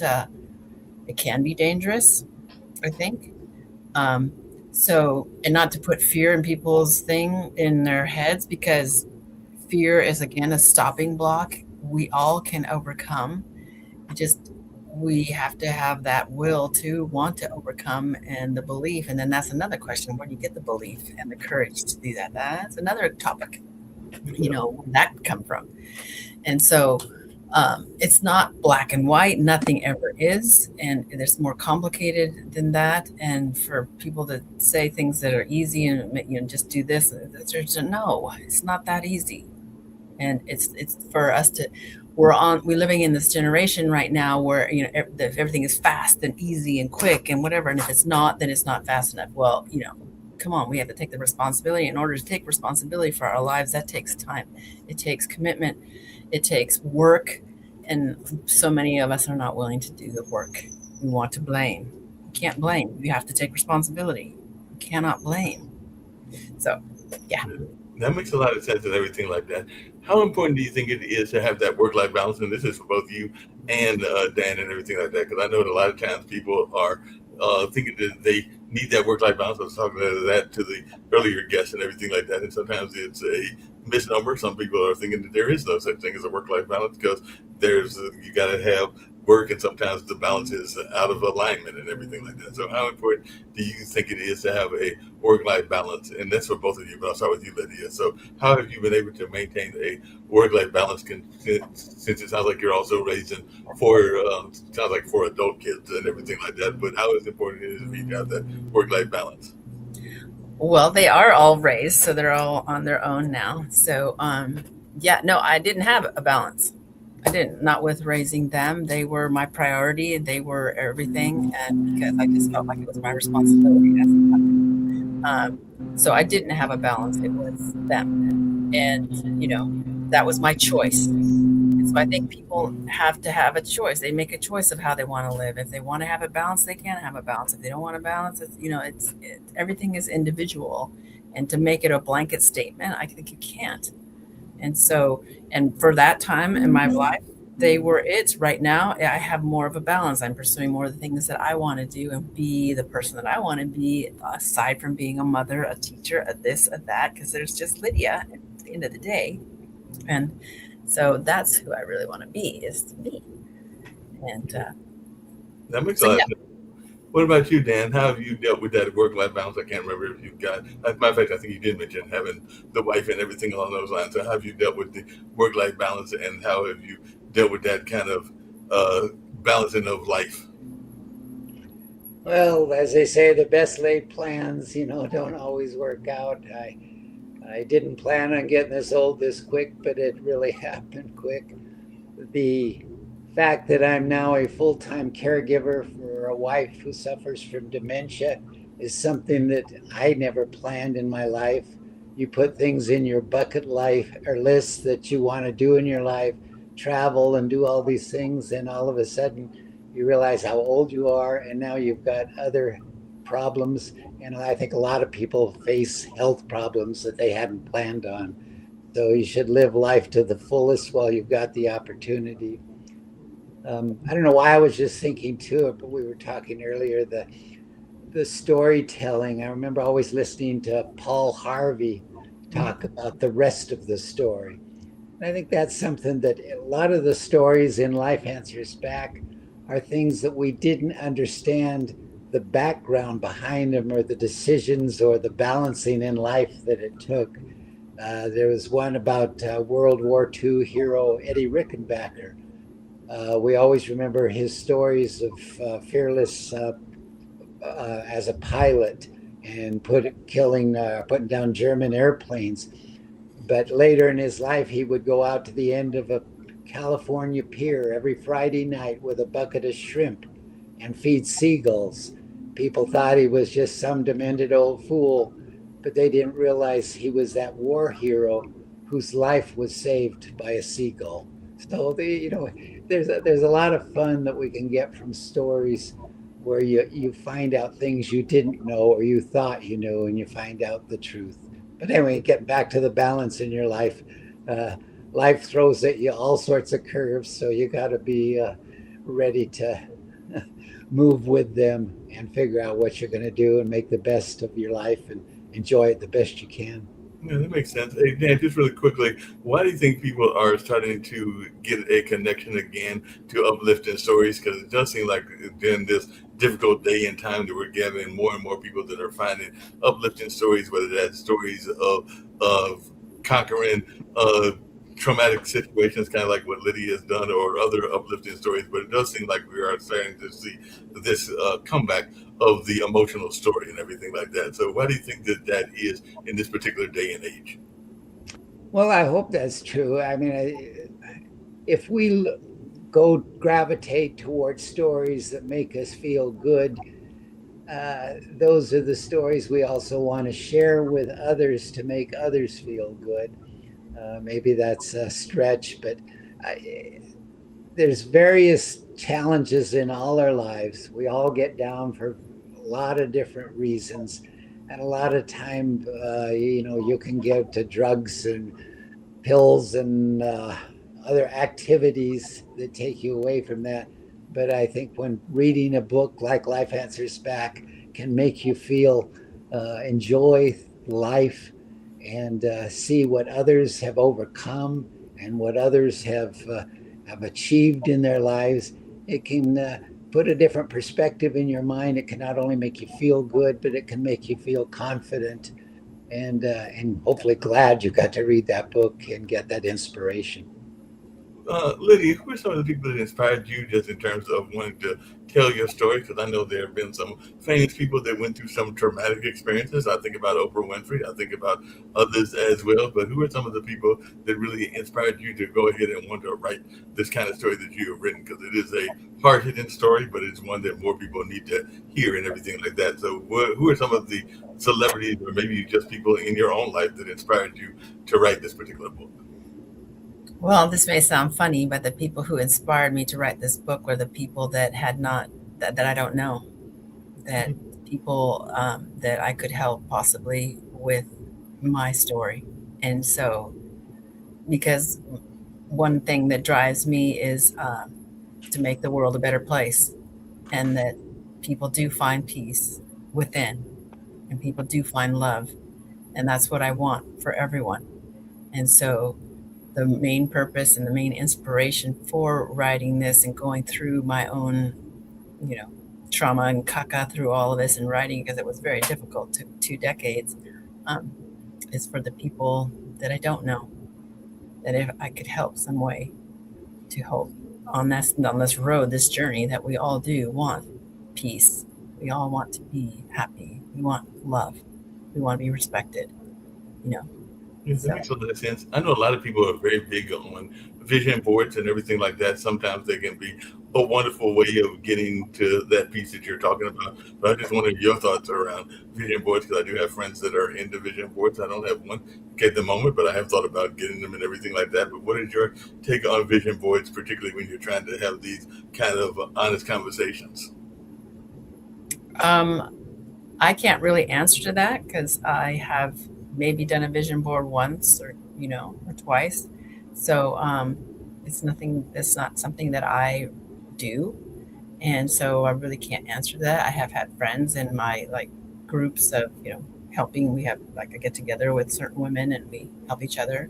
I have one woman friend she does it and she swears by it, and things come into her life that she puts on her vision board. So, I haven't, I cannot speak to it, but I know that some people really, really like it and it does well for them. So, This is for both of you. How important do you think to have positive thoughts in your life? Because I know one of the things I do on this show is I always get my guests at the end of the show or at the end of their segment to give a message of positivity and everything like that. So, but sometimes people can think that positive thinking culture can quickly disconnect people from their own inner truths and everything like that. So, how important do you think it is to have positive thinking culture in general and everything like that? So, how important? I'll start with you, Letty, but I definitely want to hear from Dan as well. So, how important do you think it is to have this positive nature in our life, even if we're going through traumatic times? Okay, well, first of all, I mean, got to be careful. This positive thinking thing, okay, when we're going through trauma and it feels like shit, we have to admit it. You can't not lie and say, oh, this is great. No, because it's not. And it isn't good and it sucks. And so you have to be honest and face it and then say, well, why don't I like it and this and that? I mean, be honest with yourself. Sometimes that brings you to tears. I mean, most of the time it will. Because you're like being honest and confronting the fact of why it's not bad, why it's good, not great. And so we have to go through that process. You have to admit it and you have to accept it that you feel like crap. And then after that, the problem is don't stay there. After that, what is it that you want? How would you like it to be? And then try to create your positive thoughts on that, having first dealt with the fact that you think this sucks. So, I mean, just saying it's positive, just because you're lying to yourself and you're lying to everything around you and the energy around you knows it. So you can't do that.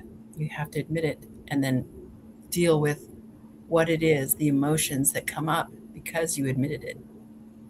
Yeah, because I know one thing you talk about is that conflict that exists between the mind and the heart, and sometimes we have to shed those inherited beliefs that no longer fit. So, at what point did you get rid of that inherent beliefs that didn't fit into your life, and how important do you think it is to have that alignment? Because I know one thing that I talk about even on this network is having that total alignment and everything, or as much as we can have it, because we are emotional beings, we are mental beings, we are physical beings, and we're definitely to some degree spiritual beings. And by spiritual, I don't necessarily mean church religion, because that to me is separate from spirituality, because I'm one of the people that believe that spirituality is more of a connection to God or a God force and everything like that. But that's just my own personal philosophy and all along those lines, because sometimes I think the churches get too caught up in the personality of the church. But that's where I have a problem with some churches, not all churches, but some churches and everything like that. But I just wondering your own thoughts around this alignment that we need to have of all of our elements. And I just mentioned the four that I'm aware of, and maybe I missed one.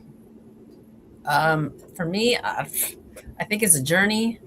And also people don't like that word. It's a process. It's nothing's cut and dry. And then again, this day and age that we were like, everything wants to be easy and, just quickly fix it. It's not going to happen. You have to have the courage and the responsibility to do the work.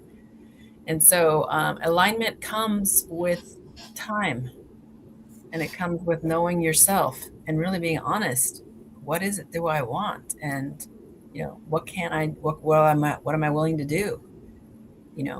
And those are things that are difficult to look and face in the mirror. And most of us don't want to. So alignment comes with work, and it comes with time, and it comes with compassion for yourself and others around you we're all on this road. We're all trying to figure it out. We all want peace. We all want love. We all want respect. We want a life that we're happy, that we're living, So yeah, alignment comes with time. Dan, what's your take on that? I'm going to actually get off camera for a minute because I want to see if I can find your book, because I do have a copy of the book that I was going to show you and everything like that. But definitely share your thoughts around alignment while I go find a copy of that book really quickly. Well, everybody is different. And like I say, things are always changing in our lives that we have to deal with. You align all sorts of things that you've chosen to do in your life, whether it's work or play or commitments, whatever. The nice thing about the impact storytelling can have is when you see how other people have dealt with alignment issues, how they balance their life challenges. You can see people that have overcome things much worse than you have. And therefore it gives you confidence that if they can do something like that, you can do also. I think it's hard to walk in anybody else's shoes, but everybody is different.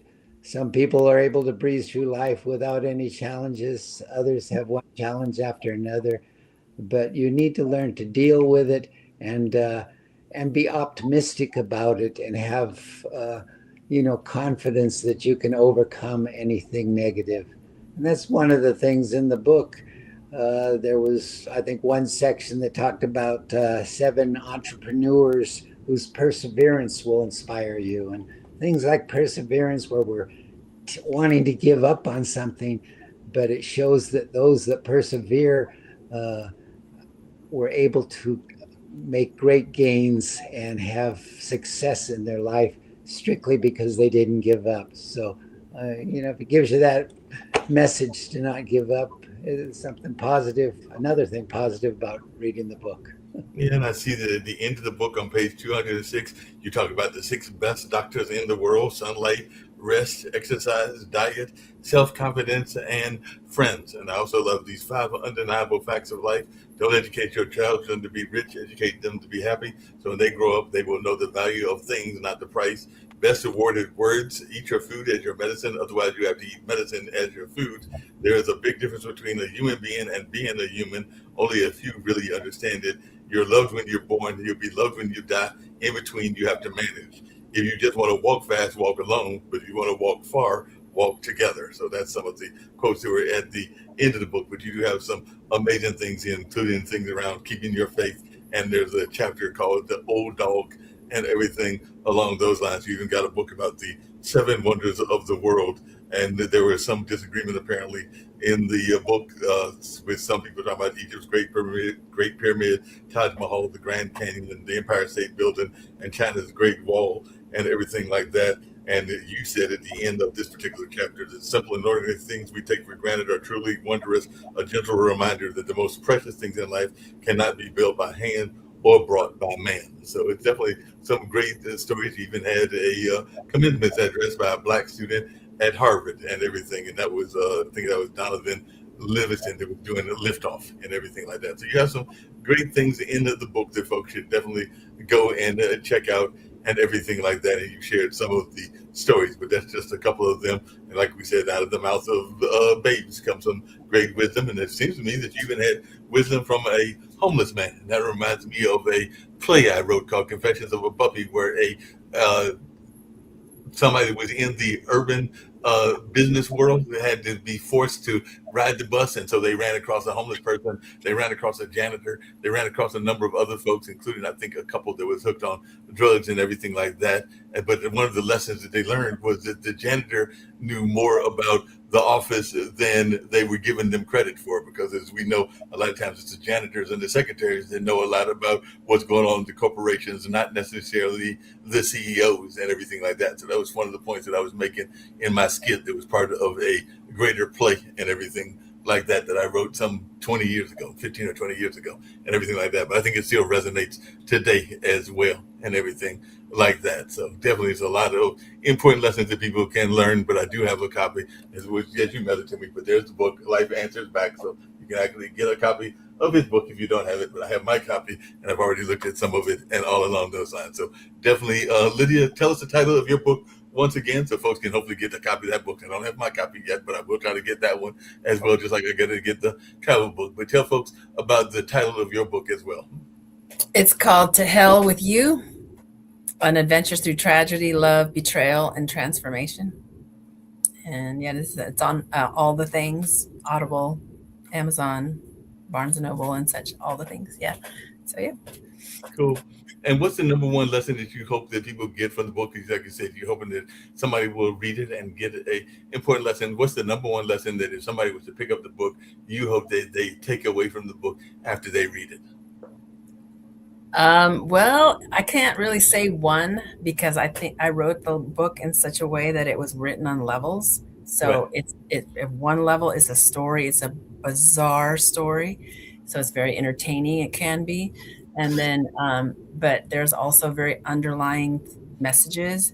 And so, but basically, as like I said before, just from reading my story, and then I'm still here and I'm alive and I'm, and somewhat thriving a little bit, that anything can be overcome. It's great. And I appreciate both of you joining the show. I had the other guests on for about an hour and a half, and y'all have been on roughly the same amount of time. So usually the show can be anywhere from 2 hours. So this is one of the longer ones, but I've thoroughly enjoyed having all four of you on and everything like that. But I'm going to ask you the same question that I asked the two ladies that were on earlier and everything like that. And that is, and I know that maybe Lydia, you may not like this question, but it's one that I ask everybody, no matter whether they like it or not, but a message of positivity that you would love to share with our listening audience and all along those lines and all in that space. And also something that people might be surprised to know about you. Like earlier when I had my other guests, I mentioned that I'm into games like spinners, which is kind of like dominoes. And if I get together with my mom and my nephews, we might wind up playing that game as well as other games. We used to play Scrabble regularly and all along those lines. I had a ex that wanted me to go skydiving. I'm sorry, for me, a plane is to go from point A to point B. It's not to fall out of and everything like that. But I have considered whitewater rafting and all along those lines. So just tell us something that is on your bucket list that people might be surprised to know is on your bucket list or on your interest list and everything like that, and a message of positivity. So I guess I'll start with Dan, since Dan was first, and I'll close out with you, Lydia, and then we'll all get out of here because I've been here doing this show now for a few hours and everything like that. So Dan, if you will share with us your message of positivity and anything that people would be surprised to know is a hobby or interest of yours. That's a tough one. I can think of a quote that said, if you stumble, make it part of the dance. And I think that's shown in a lot of the stories that we all face adversity, but with the right attitude, a lot of it isn't that important. A lot of it is things that we can overcome with the right decisions that we make, and that there's that we can learn a lot from other people. As far as my own bucket list, I think I mentioned earlier, I had all sorts of things on a bucket list, but life has thrown me a few curves. So my last thing in my bucket list is to try and help as many people as I can through this book. I naturally, as a family man with kids and grandkids, you want to do whatever you can to make sure that they don't make any of the same mistakes I made in life, and that they make good ones. So focus on the family and focus on trying to improve lives through reading the book, but also, like I mentioned, we have the fundraising thing for any worthy cause. This book can raise a lot of money for a lot of great causes, and that would be something on my bucket list that I'd be thrilled if I see some big successes with helping others.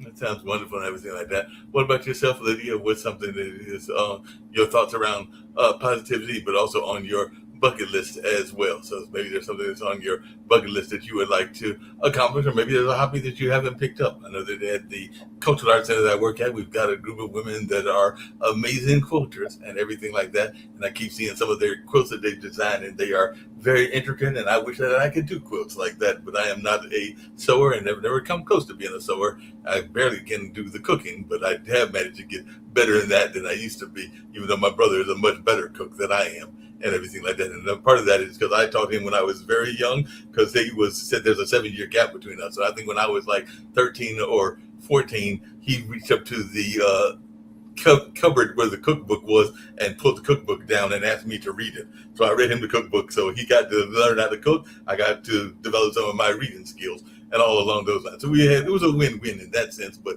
it's probably why he's a better cook than I am, because he was learning how to cook at a very young age. I think he was like 7. He might have even been 6 at that particular time and everything like that. So what's on your own bucket list of a hobby or an interest of yours that people might be surprised to know about you, and some words of positivity that you would like to share?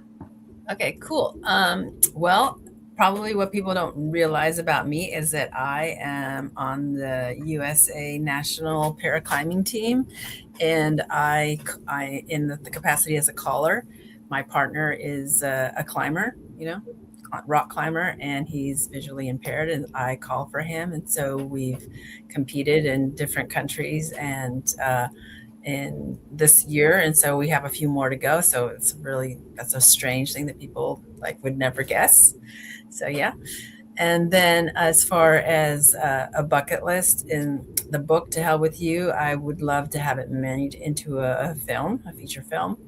And as far as positivity towards everyone, I mean, you just don't give up. Don't give up.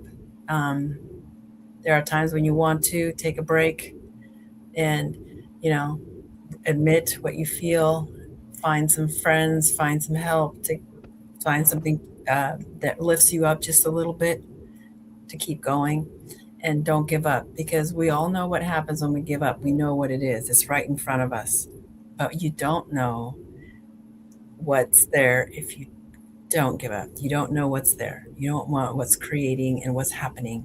So pursue, keep going, because that you don't know. We already know what's going to happen if you give up. So, and if I leave with one last note, and if I can, energetically, I send as much love to everyone who hears my voice and reads my book, and may love follow you always.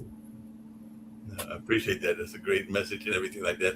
I do have a dear friend of mine that actually saw that long ago, that visited me at the Cultural Arts Center, who is a filmmaker at California. He's actually in Los Angeles. He did that film This Christmas along with Mekhi Phifer and Loretta Devine way back when, but he is still in the movie making industry. So who knows, maybe he'll be watching this story, because I know he watches quite a bit of my interviews, and maybe he'll reach out to you and say that, hey, that sounds like a good movie. So who knows who's listening to this show that might turn it into a movie and all along those lines. So Ronnie Warner, if you're listening, Lydia has a movie that she wants you to make of her book and everything along those lines. So Ronnie, if you're listening, know she's got great energy and everything like that, and it could be a great movie. So definitely, I just sent that message out to Ronnie through the wonders of the internet and everything like that. I played this video earlier. I think you saw it when you came in, Dan, and everything, but I do believe in the importance of education, and this will be the last video to get us on out of here. But if you both can share the importance of education, but not just the teachers, but also the support staff, because this particular award,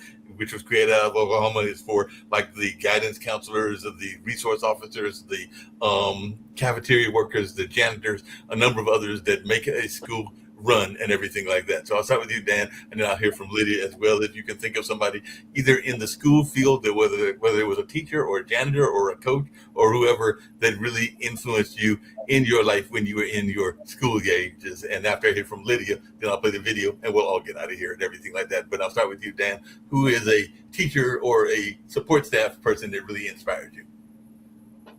I had a lot of great teachers through my life that I thoroughly enjoyed and learned from. I had a lot that I didn't care for, but you do learn the difference between people that have a real talent for teaching and reaching children.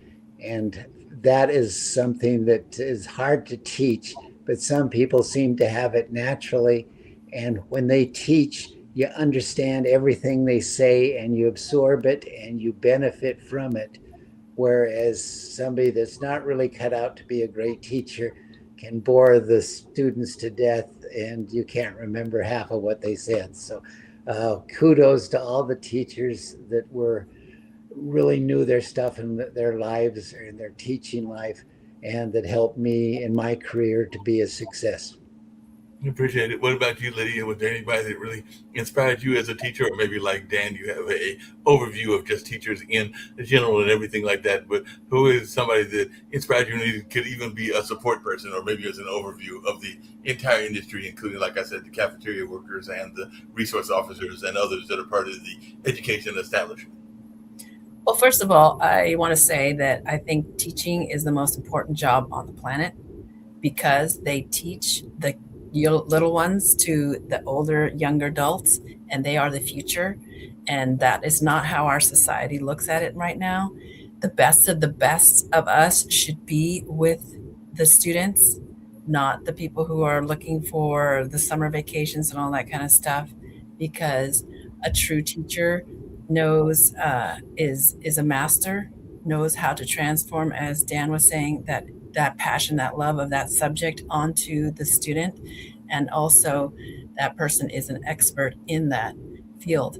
So for me, education is the most important job on this planet, but we do not view it that way, unfortunately, as a whole.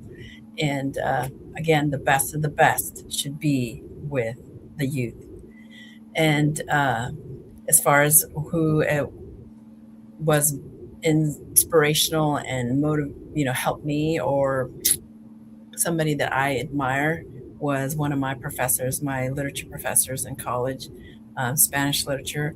And he was a person that saw the ability of a student to grow, and not somebody who just sat there, I know this, and did not advance at all through the class. And I thought that was extraordinary, because a lot of teachers didn't see that. They saw the growth, and he helped the growth. So, and I'm grateful for that.